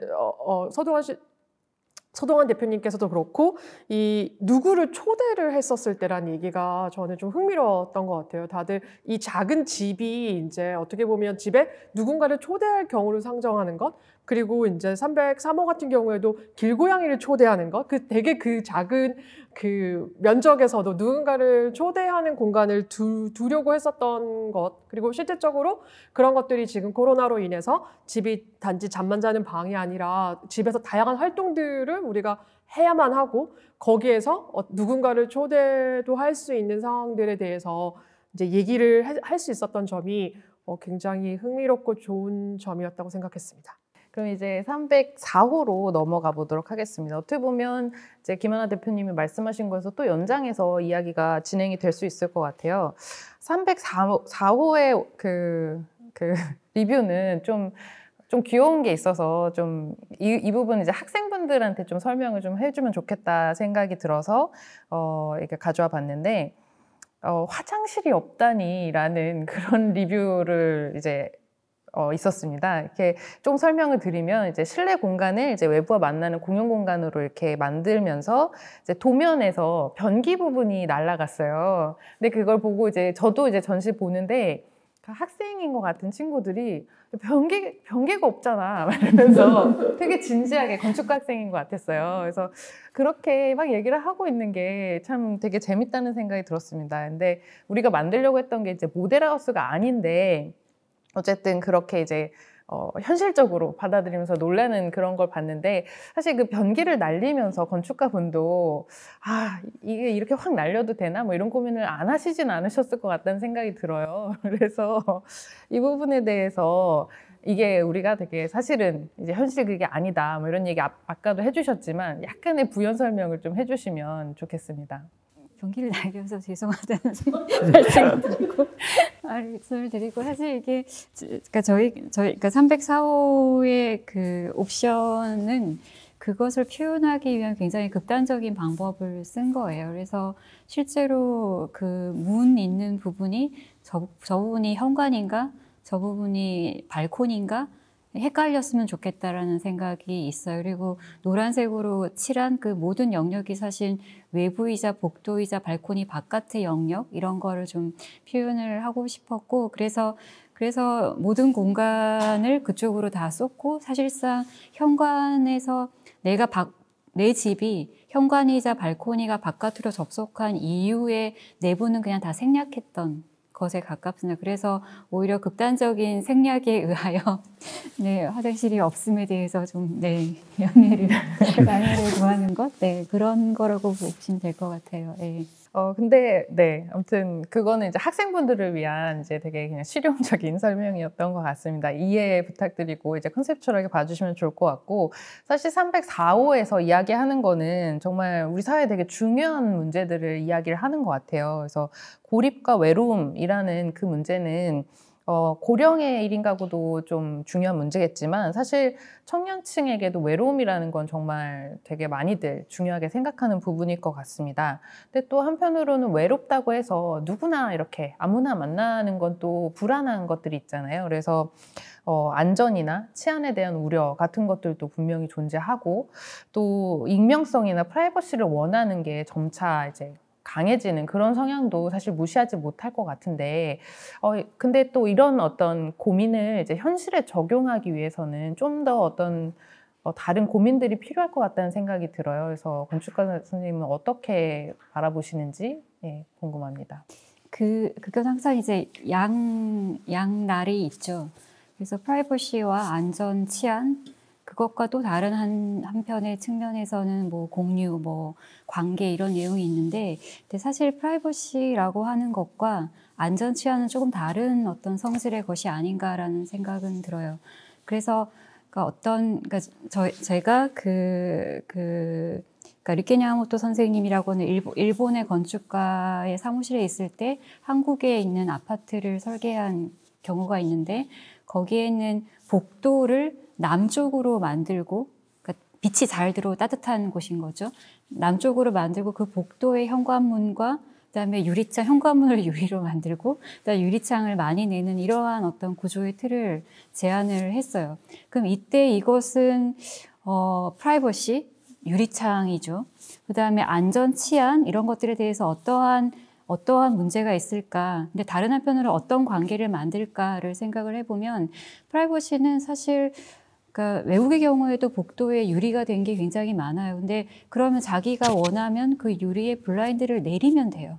암막을 내릴 수도 있고 내가 불이 켜진 걸 보여주고 싶지 않으면 암막을 할 수도 있고 모두 할 수 있다는 거죠. 그것을 컨트롤하는 사람은 자기 자신인 거예요. 자기 자신이 프라이버시를 컨트롤하는 것. 이게 하나 있을 것 같고요. 안전과 치안은 사실 그런 그 빛이 들고 사람의 시선이 모이는 어떤 자연적인 그러니까 감시 체제에 대한 공유하는 체제를 만드는 경우에는 자연적인 어떤 안전 체계가 만들어져요. 근데 우리는 그 안전 체계의 모든 것을 뭐 CCTV라고 하는 어떤 물리적인 장치에 의해서 만들잖아요. 근데 만약에 정전이 되면 어떻게 되는 거예요? 만약에 CCTV를 계속 돌리다가 그 순간 꺼져서 안 보이면 어떤 거예요? 보통 영화에 그런 경우가 많잖아요. 근데 그럴 때 그 두 가지, 그러니까 일종의 물리적인 장치와 사람의 어떤 동시적인 시선에서 감시는 동시에 일어나야 하는 것 같아요. 그리고 그 감시는 다른 한편으로 관계를 만들어내는 것이 될 수 있기 때문에 그래서 이것은 그러니까 결코 그냥 하나를 보면 되게 다른 대척점에 있는 것처럼 보이지만 사실상 그것은 어떻게 조율하고 서로의 그러니까 일종의 서로의 그 룰도 필요한 거죠. 복도를 지나갈 때 함부로 남의 이렇게 하질 않는다라든지 그러한 관계의 룰도 필요하면서 서로 살아가는 어떤 보이지 않는 어떤 매너나 이런 것들이 사실은 관계의 출발이고 그게 누구랑 같이 살아가는 것이고 그러면서 서로의 안전과 치안을 공유의 힘으로 이렇게 공동체의 힘으로 만들어갈 수 있는 것 이런 것에 대한 이상적인 바람이 있습니다. 네. 말씀해주신 게 사실 우리 어린 시절에는 많이 이제 익숙했던 그런 경험인 것 같아요. 뭐 골목에서도 그랬고 또 복도식 아파트에서도 그랬고 근데 그게 어떻게 보면 그 사회가 지금 참 많이 변했다라는 생각도 많이 들고 그래서 사람들의 불안도나 그런 게 많이 높아진 건 어떻게 보면 사회의 문제인데 그걸 이제 건물로서 다 막는 걸로 이제 문제를 해결하려니까 더 이렇게 해결이 안 되는 거 아닐까라는 생각을 이제 말씀하시는 동안 이제 그런 생각이 들었습니다. 네. 그러면 이제 마지막으로 305호 선택권에는 어떤 리뷰가 있었는지를 봐봤는데요. 특별한 리뷰가 없었습니다. 네. 그거는 이제 어쩌면 이제 전시 보시는 분들이 아직까지 그 거주 공간에 어떤 선택권이 주어진다는 것 자체에서 좀 익숙하지 않다는 반증이 아닐까라는 생각이 들었습니다. 그래서 사실 되게 재밌게 참여해 볼 수 있는 그런 전시로 기획이 된 것 같은데 이렇게 반응이 없다니 거기서 조금 놀랬던 것 같아요. 그래서 이제 기획하시는 입장에서 이 전시를 통해서 관람객들이 어떤 걸 해보고 또 어떤 걸 발견하길 기대를 하시고 만드신 전시였는지 그걸 좀 설명을 부탁드립니다. 네, 우선 304호를 보면서 화장실이 없다고 이제 놀라는 관객의 반응을 예상을 못했던 게 저희 리뷰가 없었던 이유가 아닐까 생각했는데 그게 무슨 말이냐면 저는 좀 그 1대1 전시를 통해서 관객들이 좀 더 이것을 자기 문제로 이제 약간 생각을 하고 본인의 옵션이나 본인이 주거에서 중요하다 생각하는 것들, 집에서 가지고 싶은 것들이라던가 이런 것들이 동기화가 될 수 있을까라는 생각 때문에 좀 더 강제적으로 어떻게 보면 건축가들이 제안하는 옵션은 이것이었는데 여러분들의 옵션은 무엇인지 들어보고 싶다라는 메시지를 전달하고 싶었는데 이미 오신 리뷰를 막 살펴보니까 많은 분들이 뭐 화장실이 나는 제일 중요한데 화장실이 없어? 막 이러고 정말 진지하게 고민해 주신다는 반응을 보고 굉장히 훌륭한 경험들 다 만들었는데 괜한 걱정을 했구나라는 생각을 좀 했었던 것 같습니다. 이게 사실은 저희가 전시이고 그 모든 생각을 다 이제 담아낼 수는 없기 때문에 분명히 생략되거나 또는 그 생략됨으로 있어 또 더 많은 상상을 제공하거나 이런 것들이 가능할 거라고 생각하고 있는데 앞에서 지금 말씀해 주신 것처럼 이제 그 경계에 대한 문제에 있어서 사실은 저희 주거라는 것은 좀 개인의 자산으로서 이게 어떻게 보면 사는 공간으로서 논의를 하고 담론을 만들고 얘기를 나누는 것보다는 거래하는 하나의 단위가 돼서 아까 말씀 주셨던 것처럼 그냥 어디에 있는 어떤 아파트라면 보지도 않고 선택할 수 있도록 완전 균질하게 동일하게 만드는 작업들로만 지금 저희 주거가 치환되고 있잖아요. 그런 상황에서 어쩌면 더 많은 것들을 원할 수도 있고 다름을 원할 수도 있는데 이것이 거래되는 재화인 단위로만 생각하고 있는 이 현실에 저희가 조금 다양한 얘기들을 해볼 수 있는 거 아닌가. 그리고 이제 특이한 옵션들이 있는 집들이 왜 지금 서울에는 없고 그리고 우리나라에는 없고 그런 것들을 왜 만들어지지 않는가 이런 것들을 생각해 볼 수 있는 시간이 되었으면 어땠을까라는 좀 생각도 있었어요. 그래서 이제 그 밑에 있는 여러 가지 제도 개선과 관련된 부분들을 좀 더 표현하기 위해서 저희는 이제 그런 기본적인 정보들을 좀 더 제공을 해야 되겠다는 생각을 했었던 것 같고 그 부분이 구체적으로 드러나진 않겠지만 이 전시를 계기로 더 다음 담론들이 좀 확장되고 연결되기를 기대했던 부분이 있었던 것 같습니다. 저는 개인적으로 여러 옵션 중에 305, 3시옷의 김하나 대표님 옵션이 가장 중요하다고 생각해요. 그러니까 선택권이라는 건 대부분 다 주어진 거지만 자기가 선택한다는 건 그거는 정말 자기 집인 거잖아요. 그래서 어떤 옵션보다 앞으로 뭐 어떤 계획을 하더라도 선택권이라는 옵션이 있다면 키 같은 거죠. 맞는 키 같은 게 있어서 선택권을 가지고서 집을 접근한다면 다양성이 좀 만들어지지 않을까? 그리고 우리가 한국 사회가 굉장히 빠르게 성장하다 보니 다양성이란 측면을 좀 놓친 부분이 뭐 여러 산업에서 뭐 자동차도 그럴 거고 주택도 그럴 거고 심지어 양재 꽃시장을 가도 그렇고 뭐 노량진 수산시장을 가도 그렇고 다양성을 조금은 희생하고 다른 것들로 성장 위주로 갔다면 지금 그 옵션의 선택권이 앞으로 1인 주거를 떠나서 이런 지금 공동주택의 다양성 선택권이라는 옵션이 너무 중요하지 않을까. 그래서 대단한 선택을 옵션 중에는 참 좋은 선택을 하신 것 같다는 생각이 들었습니다. 감사합니다.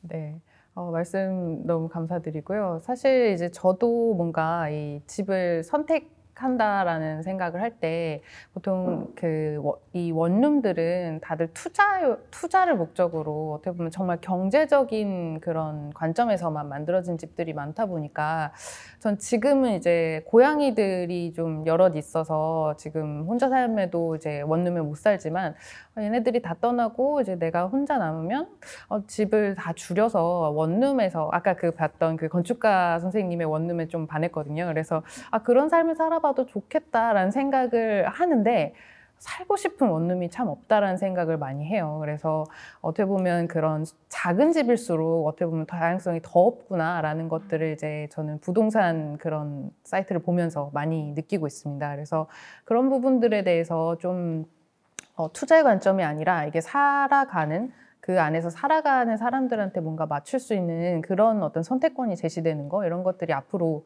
더 중요해지지 않을까 그런 생각이 많이 듭니다. 근데 이제 아까 또 그 서울 소셜 스탠다드 김하나 대표님은 공간을 공급하시는 입장이시기도 하잖아요. 근데 그 공간을 만드는 입장에서 선택권을 준다. 이거 사실 되게 귀찮을 수 있는 일이라는 생각이 듭니다. 이게 되게 번거롭고 한편으로는 이제 아까 경제성을 안 따졌으면 좋겠다고 하지만 공급하는 입장에선 경제성을 또 안 따질 수가 없잖아요. 그리고 또 최근에는 어떤 최적의 조합, 그 다음에 최대의 가성비 이런 거를 쫓는 그런 사람들도 많이 있어서 그런 분들한테는 또 한편으로는 이 선택권이라는 게 불편한 불편한 부분일 수 있을 것 같다는 생각도 들었습니다. 그래서 실제로 이 공유주거를 제공하는 그 과정에서 선택권을 제공하는 경험이나 아니면 그런 것들에 대한 사람들의 반응 이런 것들에 대해서 혹시 들려주실 만한 그런 이야기가 있을까요? 저는 오히려 아까 303호 김한중 소장님께서 얘기했었던 부분이 여러분도 이제 302호와 303호가 굉장히 어떻게 보면 문제의식은 저희 다 알고 있잖아요. 원룸에서 가장 가지고 싶은 것은 벽이라는 걸 그 원룸의 전제를 이제 무너뜨리는 거지만 모든 사람이 내가 가지고 싶은 건 벽이다라는 것에 굉장히 공감하는 건데 그 주제를 이제 조금 다르게 이제 표현한 부분이 바로 또 질문해 주신 부분이랑 연결되지 않을까. 그래서 그 선택권을 또 이제 사용하는 사람한테 돌리는 방법이 이제 그 사람한테 정말 잘 맞춘 집을 계획을 해서 제공하는 방법이 있을 수도 있고 조금은 생략될 수도 있겠지만 그것들을 좀 가변형으로 움직이면서 어떤 장치를 통해서 그걸 쓸 수 있게 할 수도 있고 이제 그렇지만 그 다양한 방법 속에서 또 건축가가 가진 고민들을 들어볼 수 있어서 그 답이 좀 충분한 답이 되지 않을까라는 생각을 하고요. 근데 다만 저희가 이제 지금도 조금 집합의 형태를 띠고 있지만 도시에서 이제 원룸 역시 이제 어떻게 보면 하나의 단위로서 저런 유닛들이 뭐 100개, 300개, 1000개가 이제 뭉쳐져서 만나게 되는 다양한 얘기들을 304호에서 좀 얘기를 하고 있었지만 그 부분에 대한 논의는 좀 사실 전반적으로 저희 전시에 좀 빠져있는 부분이 있어서 그것은 다음 기회가 된다면 또 좋은 자리를 만들어서 논의를 해보면 어떨까라는 생각으로 마무리를 하고 싶습니다. 네, 답변 감사합니다. 아무래도 이번 전시가 1인 주거 형태를 모델하우스처럼 특정해서 뭔가 구체화해서 보여주기보다는 주거에 대한 상상과 제안을 하나의 원룸에 하나의 옵션으로 이제 좀 개념적으로 접근하다 보니까 17제곱미터 면적의 좀 개념적인 표현으로서 보여지는 그런 전시다 보니까 관람객의 해석이나 반응도 굉장히 다양했던 것 같습니다. 그러면 이제 다음 파트로 넘어가 볼까 합니다. 어떻게 보면 이게 조금 더 진지한 이야기들이 이제 한번 짚고 넘어가야 되는 부분들이 나오는 것 같아요. 그래서 이렇게 다양한 옵션들이 이제 우리가 이야기했던 그런 17제곱미터에 담긴 때 이런 그 표준의 규모나 이런 것들이 과연 충분할까라는 생각이 좀 한번 해볼 만한 질문인 것 같습니다. 이게 원룸이 더 이상 그 일시적인 거주 형태가 아니라 평생의 삶을 담아내야 되는 그런 공간일 수도 있다는 그런 생각이 들어서요. 그래서 제안해 주신 그 원룸 원옵션을 기반으로 이런 어떤 그 1인 가구들이 많아질 다음 세대를 위한 집으로 나아가려면 어떤 현실적인 조건과 기반들이 필요할지 좀 그런 부연의 어떤 이야기들을 좀 나눠보면 어떨까 싶습니다. 그래서 이 부분은 순서 없이 편하게 각자의 의견들을 그냥 허심탄회하게 얘기해 주시면 될 것 같고요. 우연찮게 이제 대단위 아파트들, 뭐 2000세대, 3000세대 이렇게 아파트를 가면 제가 이렇게 가로지르면 되는데 가로지르지 못하고 이게 돌아가야 되는 거죠. 돌아갔는데 또 큰 세대가 있어. 그러니까 결국은 이제 큰 길을 가야 되는 거죠. 만약에 우리가 2000세대 정도, 3000세대면 한 10,000명 정도? 한 동보다는 큰 거죠. 무슨 동보다는 크니까 우리가 일반적으로 동네를 갔어. 제가 어릴 때 자주 했던 건데 버스를 타고 내려. 모르는 동네 내려서 그 동네를 막 걸어 다니는 거야. 그런다고 해서 그게 뭔가 잘못된 게 아니잖아요. 그런데 들어가지조차 못해. 그러면 만약에 뭐 그 아파트 단지를 지금은 뭐 당연히 이제 뭐 여러 가지 법에 의해서 지금 말도 안 되는 이야기지만 현실적으로는 담장이 없어지고 누구라도 그 안에 들어갈 수 있고 이런 구조가 있다면 저는 이제 공공이라고 표현하기는 좀 그렇지만 정말 집이라는 게 너무 개별화되고 있다라는 부분들, 옆집과의 관계들 이런 것들이 1인 세대에서 아무리 충실한 옵션을 해도 외로움은 외로울 거고 어떤 것들이 있다면 결국은 우리가 제도적으로 좀 더 느슨한 경계들을 만들려는 노력을 하지 않으면 더욱더 경계들은 견고해질 것 같아요. 그래서 1인 세대의 1인 그 방의 각각의 구조가 아니라 집합의 구조들, 공동의 구조들, 사회의 구조들, 동네의 구조들의 경계들을 조금씩 접근해 가는 얼마 전에 책을 공간의 종류들이라는 조르주 페렉이라는 사람의 글을 건데 각각의 공간에는 경계가 있는데 그걸 인지하지는 못한다는 거죠. 그런데 이제는 너무 경계를 인지하겠어요. 어디가 어딘지를. 그래서 1인 세대를 위한 가 건강해지려면 좀 더 공공이 건강해져야 되지 않을까? 내 것을 내어주려는 배려가 좀 필요하지 않을까? 다양성을 인정하려는 사회적인 분위기가 만들어져야지 1인 세대가 만들어질 수 있지 않을까? 건강한 이런 생각이 들어요. 저는 그 소장님 얘기 약간 덧붙이면 이제 방금 아파트 얘기하셨잖아요.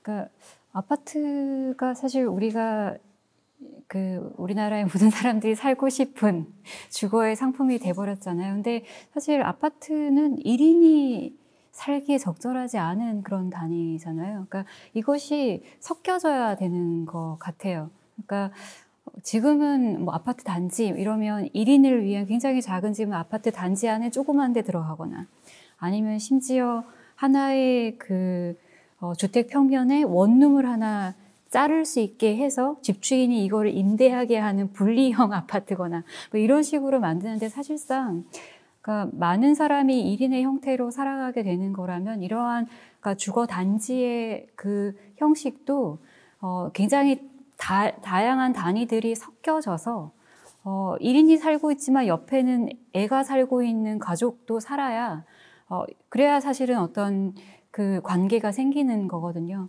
그러니까 실제로 지금 현재 아파트 우리가 알고 있는 가족, 스탠다드 가족이라고 하죠. 그런 단위로 만들어진 아파트 단지에 혼자 사는 사람이 들어가면 굉장히 이상한 그 시선이 있어요. 지금 현재 그렇거든요. 근데 그거는 지금 현재 우리의 어떤 그 인구의 구성원으로 보면 굉장히 이상한 거다. 왜냐하면 모든 1인은 이런 원룸의 형식으로 뭐 오피스텔이나 아니면 저층주거지에나 이렇게 밀도 있게 복도형 중복도에 이렇게 다 살고 사실상 이 모든 그 여유로운 공간은 어떤 표준화된 어떤 아파트의 형식으로만 살고 이런 어떤 이분법화되어 있는 이게 실은 문제다. 그래서 이것은 사실 섞여져야 되고 그것이 굉장히 유연적으로 섞일 수 있도록 주택법이나 사실은 주택법이 문제죠. 그러니까 주택법이나 건축을 만들어내는 그런 모든 관련된 법령들의 어떤 조항들이 바뀌어야 된다라고 그런 생각은 합니다. 네.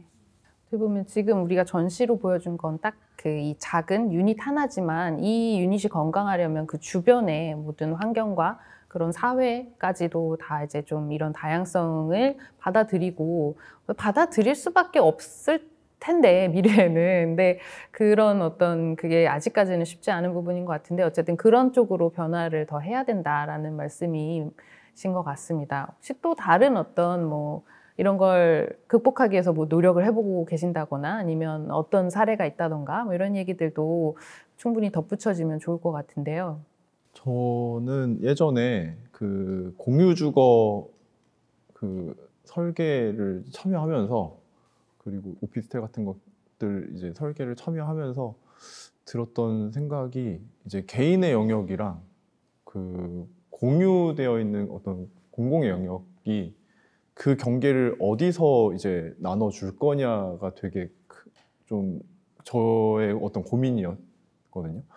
그 이 17제곱미터 이 방 안에서 일어나는 행위들과 사실 이 방은 제 경험상 그냥 수면실이거든요.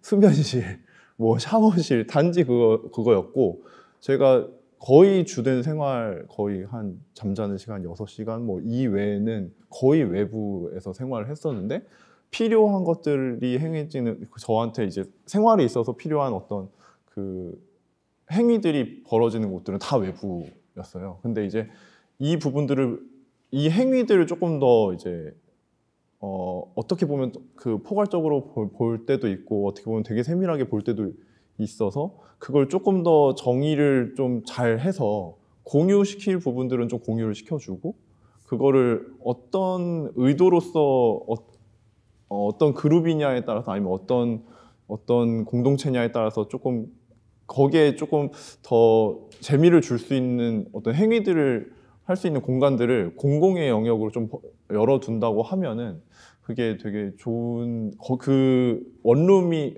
이 작은 방이 그 작은 방과 공유되어 있는 그 뭐 서비스 공간들이 잘 섞여 있으면은 저는 충분히 살 수도 있겠다라는 생각을 하게 됐어요. 그 저는 이은경 소장님 작업을 보면서 저는 이제 딱 어떻게 보면 수동적으로 요 안에서 할 것들을 생각을 했었는데 복도를 하신다고 하셔서 저는 되게 너무 재밌었거든요. 그게 이제 이 방 밖에서 일어나는 행위들을 또 생각을 해보셨던 그 접근이 전 너무 재밌어서 이게 다 좀 잘 적절히 그 좋은 제안으로 넘어간다고 하면은 충분히 가능성이 있을 수도 있겠다라는 생각이 들었습니다. 거기 약간 제가 좀 더 약간 덧붙이면 이런 거가 드는 것 같아요. 아까 이게 아마 개인의 프라이버시나 자기가 공유하고 싶지 않은데 공유를 강요하는 어떤 공유주택 이런 거는 아닌 것 같고요. 그러니까 오히려 그게 그 좀 쓸만한 공유할 수 있는 공간이 넓어지는 것이 한 건물의 단위가 아니라 좀 더 영역으로 가야 된다. 그게 어떤 아파트 단지도 한 2000세대쯤 돼야 살만하잖아요. 그런 것처럼 무언가 영역화돼야 된다. 그게 어떤 뭐 한 500명의 단위, 뭐 100명 이상의 단위, 뭐 그런 식으로 되어서 영역성으로 되어야 내 방 이외에 나머지의 그 적절한 공유하는 공간들이 생겨서 일정하게 자신의 프라이버시도 지키면서 그리고 내가 적극적으로 관계하고 싶지 않은 사람을 피하면서 그러면서 나의 어떤 영역을 확장해서 접속할 수 있는 거 아닌가 이런 생각이 좀 듭니다. 네. 어떻게 보면 저도 그런 면에서 이제 제가 이제 저의 집을 고를 때 되게 중요하게 생각하는 게 제가 있을 집 말고 내가 그 주변에서 무엇을 누릴 수 있는가를 되게 중요하게 보는데 지금 선택한 집은 공원 바로 옆에 있어요. 그래서 공원이 내 집처럼 이제 사용을 하고 있고 지금 조금 아쉬운 건 도서관이 옆에 있으면 너무 좋겠다. 그런 뭐랄까 공공시설들 내가 좀 자유롭게 이용할 수 있는 그런 시설들이 동네에 좀 많아지면 참 좋겠다라는 생각을 많이 하게 되더라고요. 그래서 이게 한 집이 아니라 그 영역이 좋아지면 좋겠다라고 생각이 들었고 그런 면에서 제일 좋은 동네는 캠퍼스 옆이겠구나라는 생각이 사실 들었습니다. 그래서 어떻게 보면 1인 주거들이 캠퍼스 옆에 이제 학생들을 위한 되게 값싼 그런 원룸 이런 것들이 많이 있는데 그런 곳들의 어떤 변화가 이제 되게 중요한 지점이겠다라는 생각을 개인적으로 하고 있었습니다. 저는 아까 말씀드린 제일 큰 부분으로는 관계, 뭐 관계성에 대한 부분이라면 가장 작은 부분으로는 가구가 굉장히 중요하다고 생각해요. 1인 주거에서.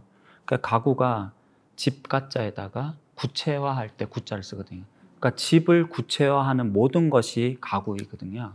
그러면 삶을 우리가 테이블이 있으면 거기서 뭔가 공부를 하거나 밥을 먹거나 뭘 할 수 있고, 소파가 있으면 쉴 수 있을 거고, 집안의 행위를 구체화하는 모든 것들이 가구인데, 그 가구의 스케일과 가구의 모습과 가구의 행위들, 뭐 한 예로 테이블이 약간 뭐 물방울 모양처럼 이렇게 돼 있다면, 우리가 앉는데도 어떻게 서로 시선을 사각형에 앉는 것과 타원형과 앉는 것과 불규칙한 원으로 앉는 것과 그 느낌이 다르잖아요. 그래서 가구가 1인 주택에서 할 수 있는 게 뭐가 있어? 라고 할 수는 있지만 좀 더 다양한 가구의 시도들이 굉장히 필요할 거고, 그 르꼬르비제가 한 말 중에 현대 건축에서 가구가 바뀌지 않으면 어떤 것도 바뀔 수 없다라는 그런 워딩을 한 적이 있었거든요. 그만큼 가구가 중요한데, 그런 부분에서 우리가 건축만 너무 집중하고 있고, 건물 뭐 이런 것, 그래서 행위를 구체화하는 가구에 대한 고민들, 그것들이 건축가들하고 같이 고민도 하고, 건축가도 가구의 스케일에서도 좀 고민을 할 필요가 있지 않을까. 1인 주택에서 굉장히 중요한 이슈인 것 같아요, 가구는. 이어서 이렇게 조금 공식적인 자리니까 303호 김한중 소장님한테 질문이 있는데, 저는 이제 뭐 개인적으로 그 고양이 밥을 줄 수 있는 그런 현관, 그리고 마지막에 반신욕을 할 수 있는 욕조가 너무 마음에 들더라고요. 그런데 이제 한편으로는 저희가 초기에 기획을 할 때 이제 그 현관이라고 할 수 있는 부분은 그 이인규님께서도 말씀해 주신 것처럼 거기가 중북도처럼 되게 익명성이 강하고 냄새도 빠지지 않고 깜깜하고 굉장히 빨리 피해서 집에 들어가고 싶은 그런 이제 중북도라고 상상을 했고, 그 반대편에 어떻게 보면 복도일 수도 있고 외부 공간일 수도 있고 발코니일 수도 있는 이 이제 304호가 확장되는 그 접속의 공간이 좀 이렇게 계획이 될 것이라는 이제 큰 틀이 있었거든요. 그래서 저는 오히려 이제 집에 시퀀스를 생각을 하고 계획을 하신 건지, 저는 오히려 그게 반대가 돼야 되는 거 아닌가라는 생각도 좀 있었어요. 그래서 오히려 길고양이는 뒤편에서 더 잘 들어올 것 같고, 이제 조금 더 이제 그 목욕을 하는 공간이 조금 더 닫혀져 있는 쪽에 가야 되는 거 아닌가라는 생각도 했었는데, 그 부분에 대한 해석에 대해서 어떻게 생각하시는지. 죄송합니다. 네. 사실은 처음에도 저도 이제 당연히 이제 그 베란다 쪽이 이제 그런 가능성이 충분히 있는 공간이라고 생각을 했는데, 이제 사실은 저는 그 높은 데서 살아본 적이 없어가지고 높은 데서 남이 안 보는 데서 목욕하는 경험을 꼭 해보고 싶어서 전망이 반드시 필요했기 때문에 이제 그런 배치가 되면서, 사실 저도 그런 그 앞쪽에다 마당을 만들기 시작하면서부터 거꾸로 복도가 과연 이제 그래야 되는가, 역으로 이제 그런 의문이 생기더라고요. 그래서 이게 조금 더 외부화된 복도나 적어도 우리가 옛날 건물에서 봤던 세운상가 같은 데서 봤던 그런 중간이 비어있는 그런 복도의 구조라면은 가능하지 않을까라는 상상을 하면서 이제 그런 배치를 하게 됐던 것 같습니다. 네.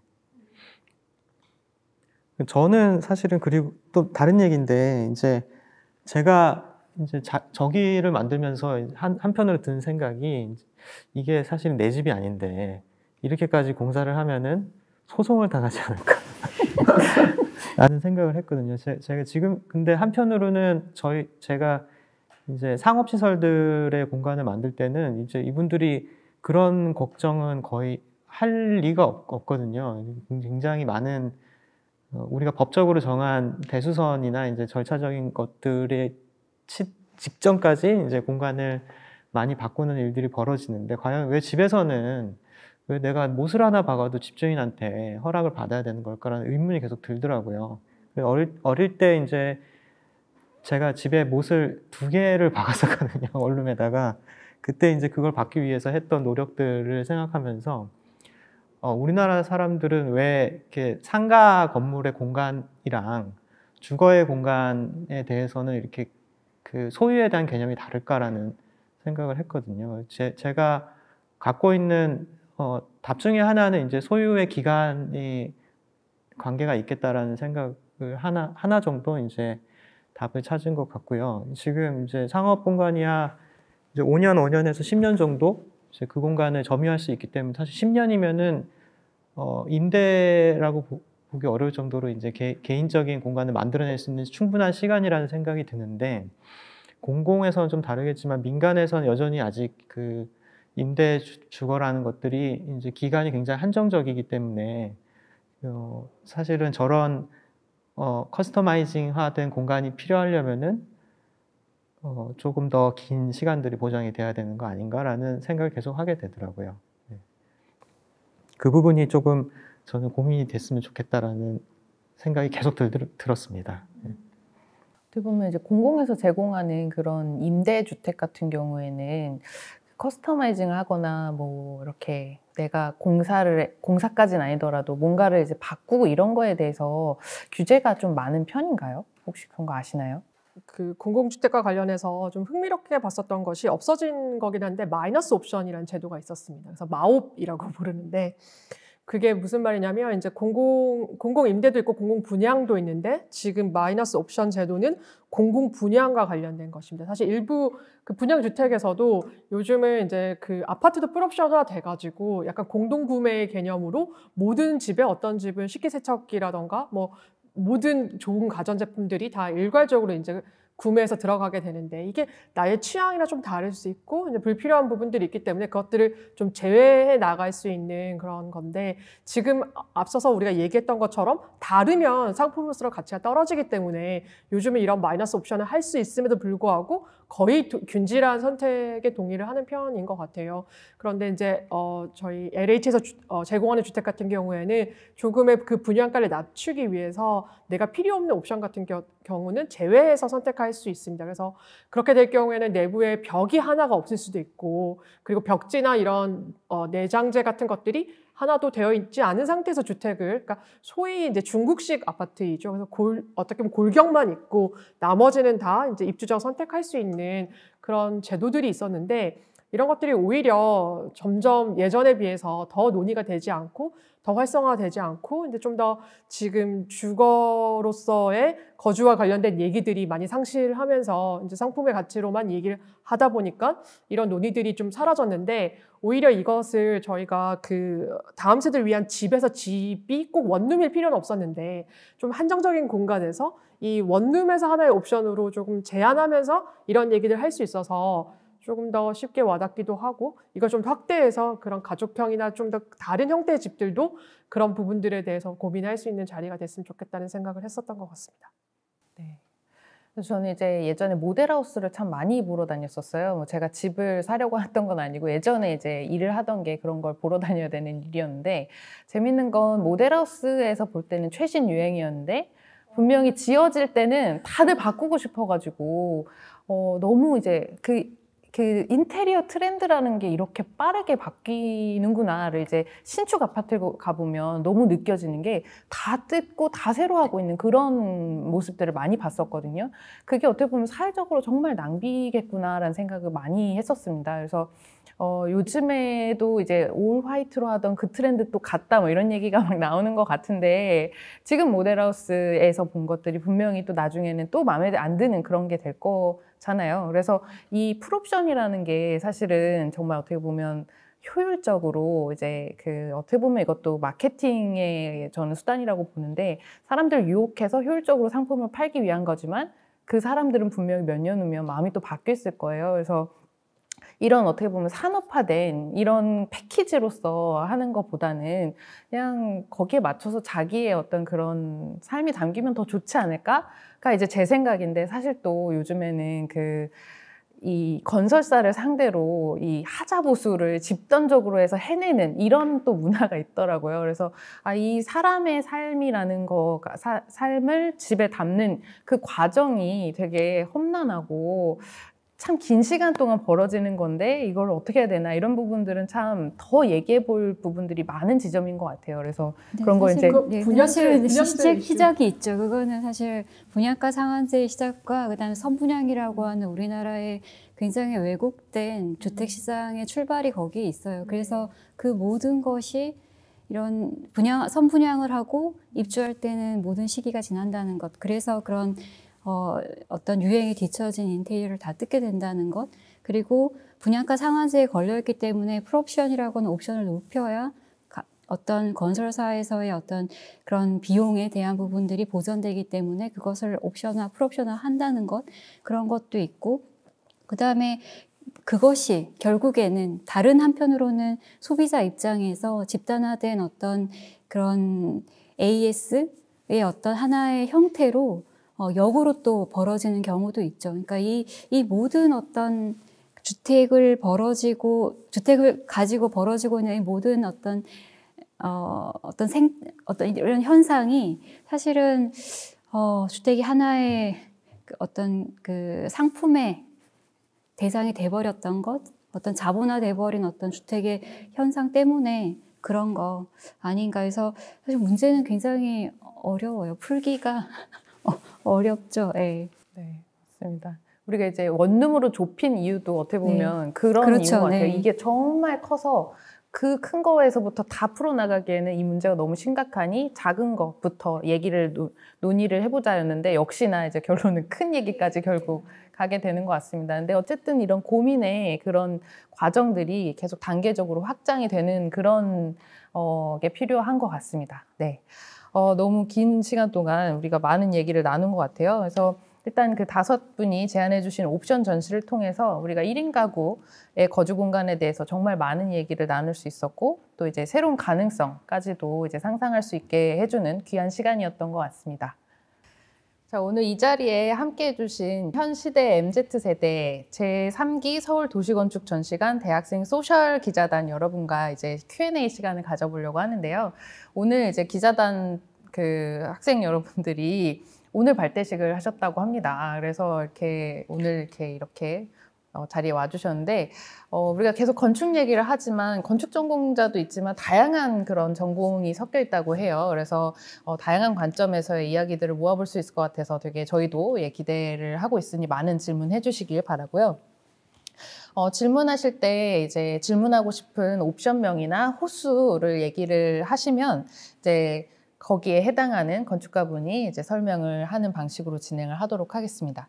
꼭 한 분을 찝자면 304호 건축가님한테 질문 드리고 싶고, 근데 다른 분들한테도 질문을 할 수 있는 거라고 생각을 하는데, 사실은 이 전시를 보기 전까지 원룸은 아까 말씀하신 것처럼 청년 세대인 제가 그냥 거쳐갈 수 있는 공간이고 여기에 계속 머무를 수 있는 공간이라는 생각은 별로 안 했던 것 같아요.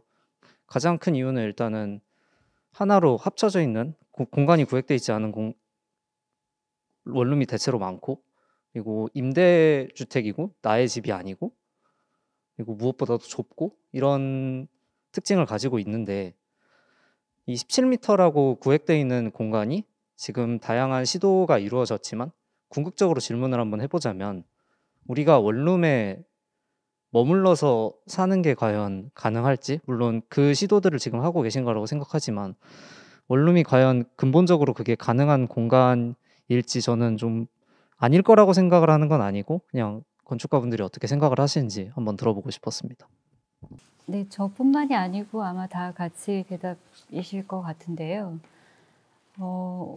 그러니까 1인 주거의 유형을 원룸이라고 규정하는 것, 이게 약간의 질문이 출발인 것 같아요. 그러니까 이게 최저 주거 기준이라는 게 있잖아요.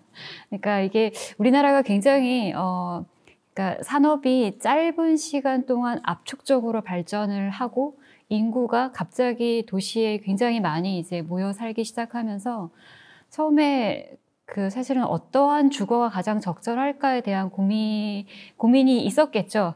근데 그렇게 많이 막 지어지는 것들에 대해서 어느 정도 표준을 좀 정하자라고 하면서 그러니까 최저 주거 기준이라는 게 필요하다라고 하면서 1인 주거는 거기 국토부는 14제곱미터라고 되어 있습니다. 14제곱미터, 서울시는 17제곱미터 이렇게 원룸의 형식인 것, 주방이 있는 것, 뭐 이렇게 이제 규정이 돼버린 거죠.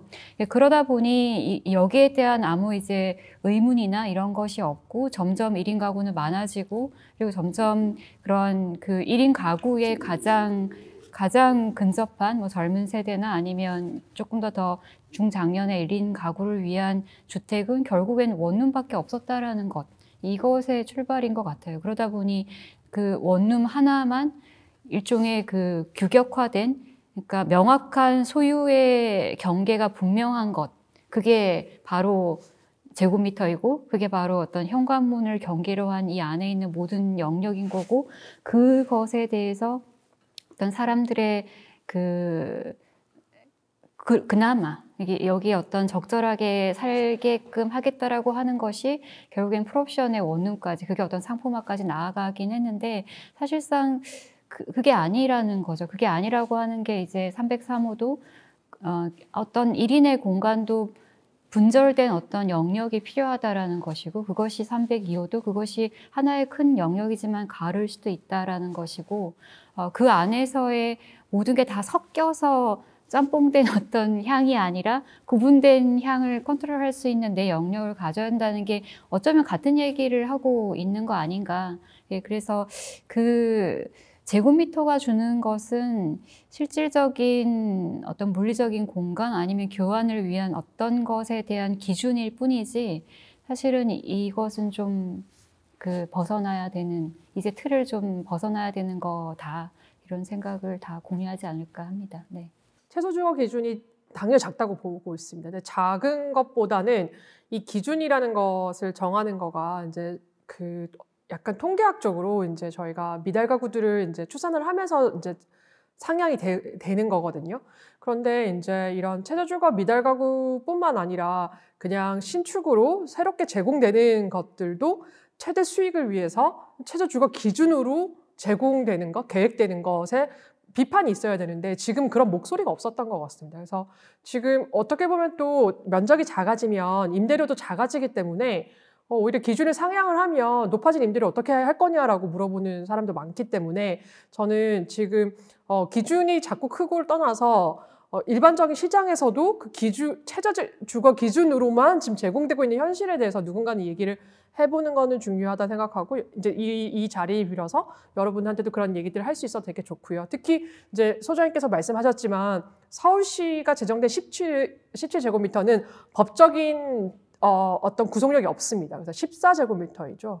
그렇기 때문에 훨씬 더 작은 면적인 거고, 이것을 상향하기 위해서는 좀 목소리가 반영이 돼야 되는 게 아닌가라는 생각을 합니다.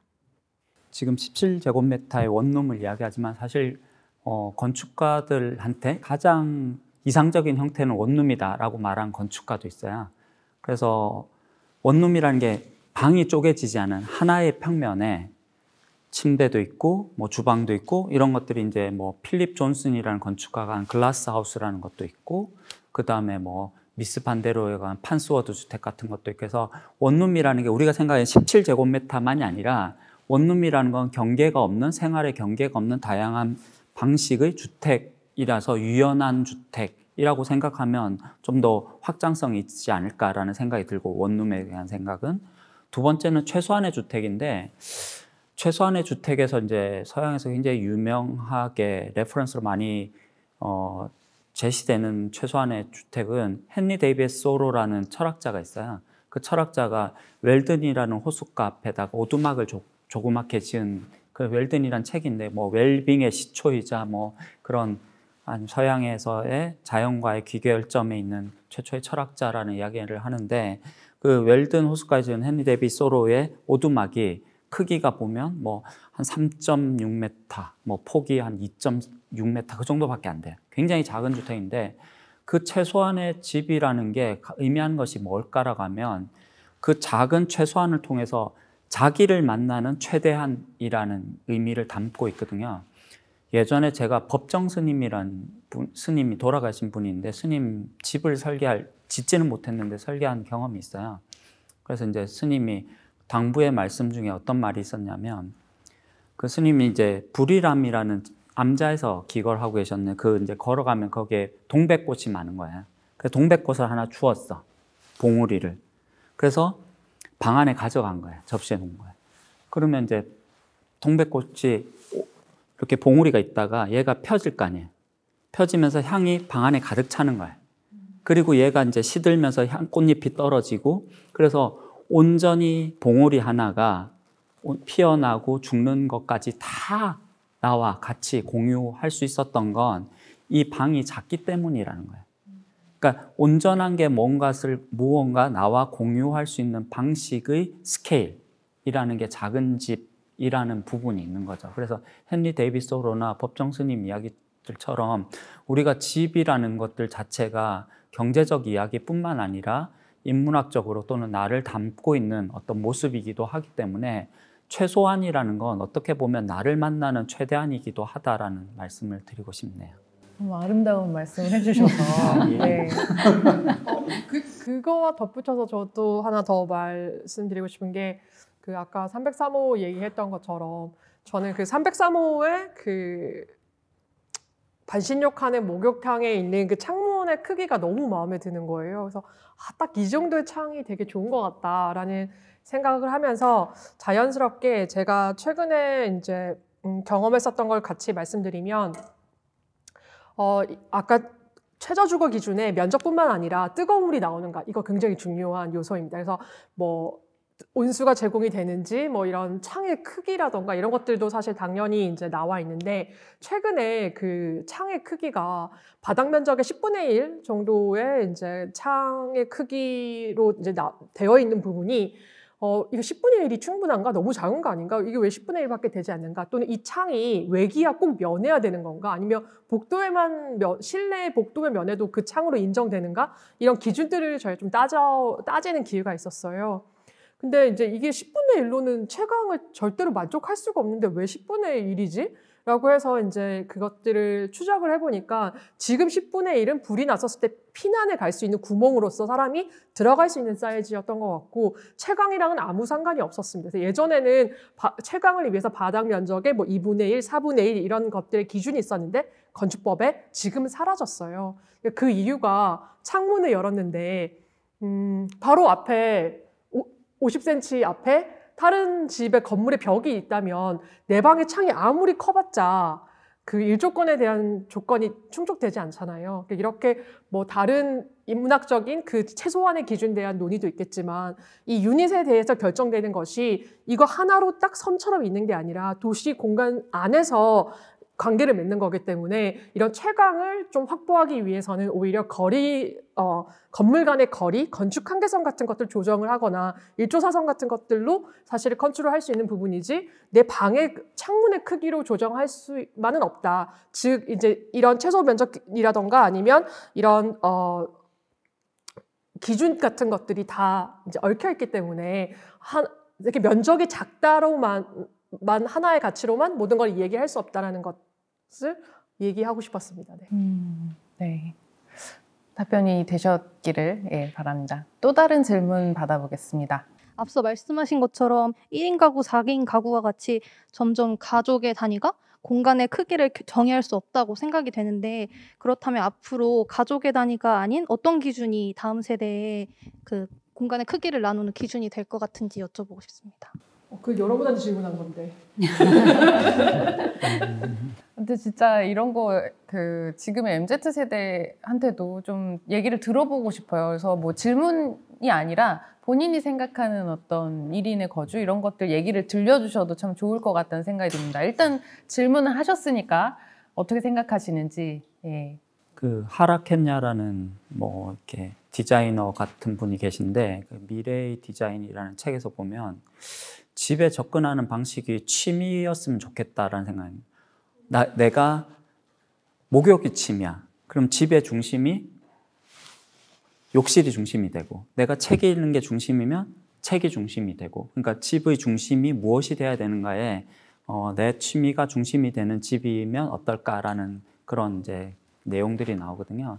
그래서 집이라는 것 자체가 앞으로 다양한 역할을 하게 될 것 같아요. 그러니까 뭐 요즘 회사에서도 오히려 집 같은 거실 같은 공간을 만드는 것들이 훨씬 더 편안하기 때문에 커뮤니케이션도 더 잘 되고 그래서 오히려 회사가 집을 담기도 하고 집이 일을 하는 공간을 담기도 하고 그래서 집의 역할들이 굉장히 다양해지기 때문에 적정한 크기라기보다 내 삶의 형태의 적절함이 무엇인가를 고민하고 그 삶의 적정함을 어떻게 집으로 담아낼 건가지 물리적으로 몇 센치 몇 메타가 물론 사회적으로는 중요하지만 개개인적으로는 내 삶에 대한 생각들을 통해서 그것들의 영역의 크기를 점점 만들어 나가는 생각들이 좀 필요하지 않을까라는 생각이 듭니다. 가족을 규정짓는 그 단위가 너무 다양해지고 너무 많아져서 그거를 이제 뭐 예를 들어서 친구들끼리 같이 살 수도 있는 거고 뭔가 뭐 동거하는 관계가 될 수도 있는 거고 그것들을 규정하기가 너무 어려워지는 것 같아요. 그래서 그 다양성을 담을 수 있는 되게 다양한 형태의 구조들이 존재를 해야 될 것 같다는 생각이 좀 들고요. 그러려면은 지금 저희가 좀 뭔가 어떻게 보면 비판적으로 얘기를 할 수도 있고 이거 가지고 살 수도 없고 뭔가 더 붙어야지 살 수 있는 조건을 제시를 한다든지 그런 것들이 좀 같이 고민이 됐으면 좋겠다라는 생각이 듭니다. 네, 어느 정도 답변이 되셨다고 생각이 드시는지 아쉬우시면 조금 더 들어볼까요?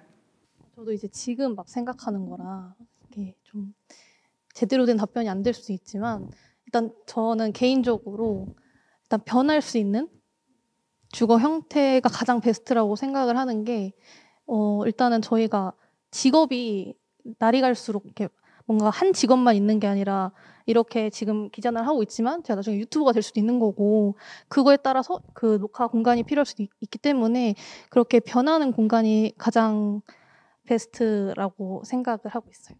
네, 맞습니다. 그리고 그 세대마다 이 삶의 변화의 뭐 속도라던가 텀이 정말 많이 다른 것 같아요. 그래서 우리 윗세대는 한 번 정해진 삶을 그냥 쭉 사는데 저희 세대는 뭐 인생 2모작이네 3모작이네 이런 얘기가 나오고 또 지금 얘기하신 것처럼 내가 유튜버가 될 수 있다라는 얘기를 하는 것도 저는 사실 되게 이렇게 맞아.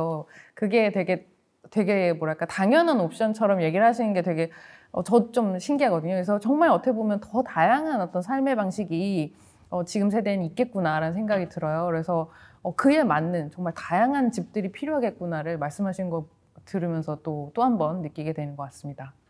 네. 또 이제 질문을 한번 받아보겠습니다. 공유주거란 주거 자체가 현재 저희가 설계사 과제를 진행할 때도 많이 받는 주제이기도 한데요. 제가 그 1년 전에 최근에 공유주거라는 주제를 받고 생각을 해보았을 때 뭔가 다른 친구들이나 동기들이 가장 많이 제시했던 대안은 알파룸이었는데요. 그래서 저희가 많은 사람들이 알파룸을 자신의 공간에 새로 추가를 해서 뭔가 자신만의 취미 공간으로 만드는 거나 아니면 새롭게 공간을 구성한다라는 얘기가 굉장히 많아가지고 저도 고민을 하면서 제 주거를 왼쪽에다 두고 가운데 복도를 둔 다음에 오른쪽에 자신의 알파룸을 두어서 뭔가 자기 집 공간 전체가 중복도 형식으로 구성되면 어떨까 제가 제시를 한번 그때 과제로 했던 기억이 나는데요. 뭔가 이러한 구성이 뭔가 현실적으로 사업성으로도 가능한지 아니면 어떻게 실현이 될 수 있는지 뭔가 궁금합니다. 건축가분들의 아이디어에 대한 네. 그런 의견 들어보겠습니다. 제가 그 알파룸을 사용하는 사람인데요. 한 20대 중반부터 이제 작업실이라는 공간을 제 원룸 주변에 이제 지하 공간을 하나 임대를 해가지고 그거를 이제 저 혼자 쓸 수가 감당해낼 수가 없는 그때 한 40만 원, 50만 원 정도였는데 그거를 감당할 수 없어서 이제 친구들이 모여서 같이 그 알파룸을 막 사용했었어요. 거기는 이제 저는 목공을 하고 그 옆에서는 조속가 친구가 무슨 작업을 하고 또 사진 찍는 친구가 뒷방에 들어가서 뭐 그 현상을 하고 뭐 이런 일들이 막 벌어지는 공동의 알파룸 같은 것들이 있었거든요.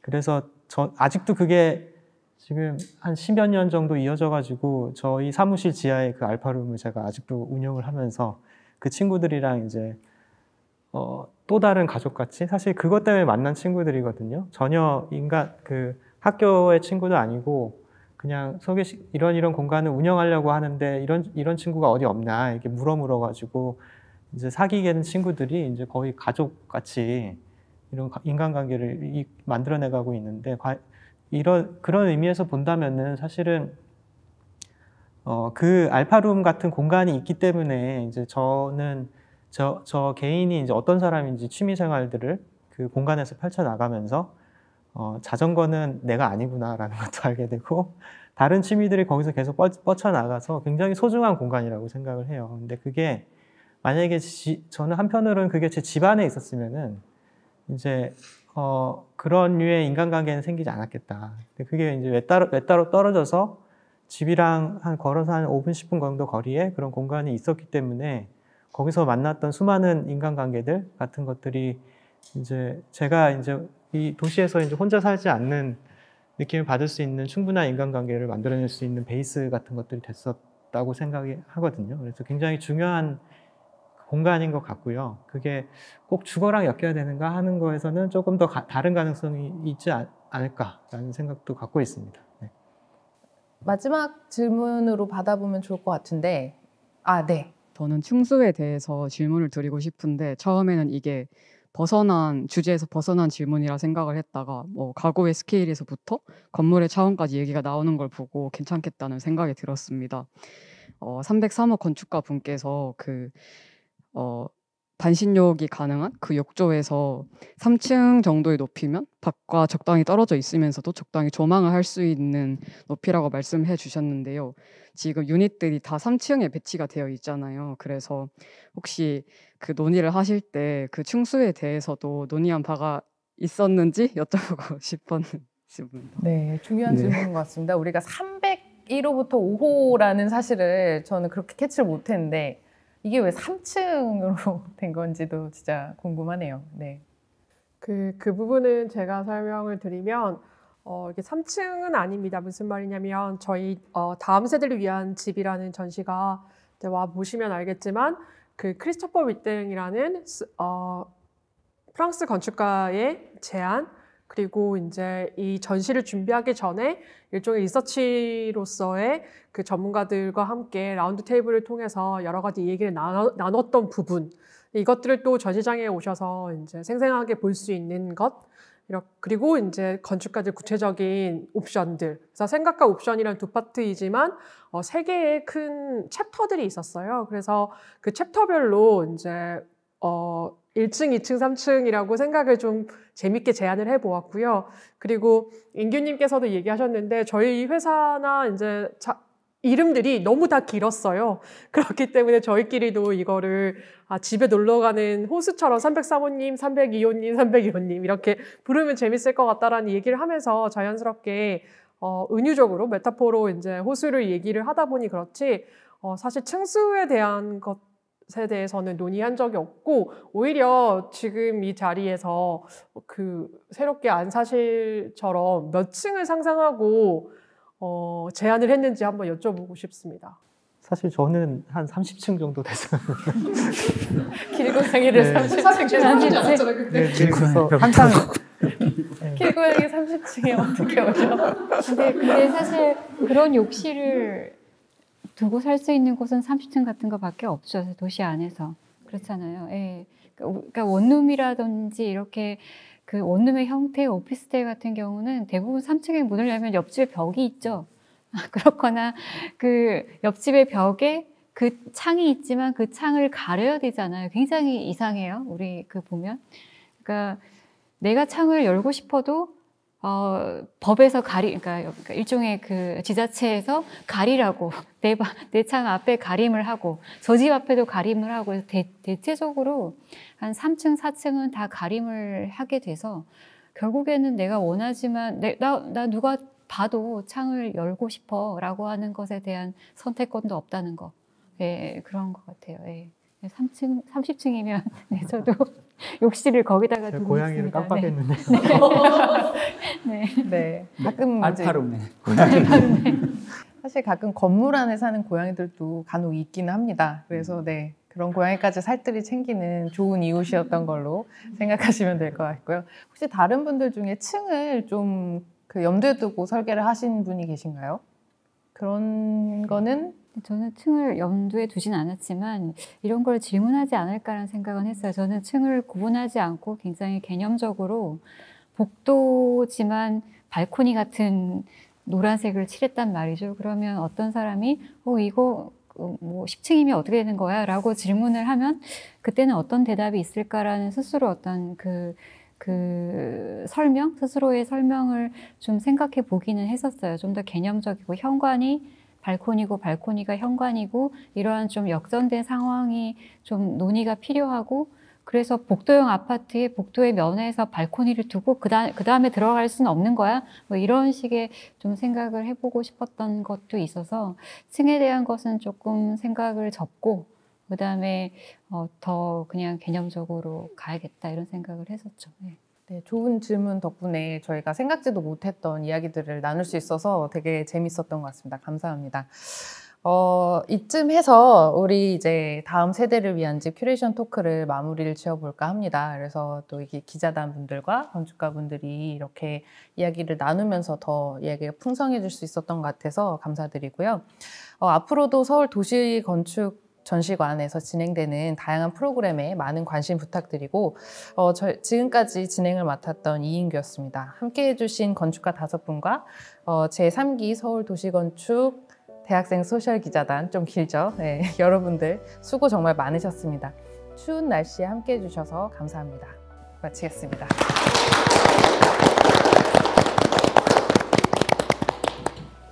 수고하셨습니다. 수고하셨습니다.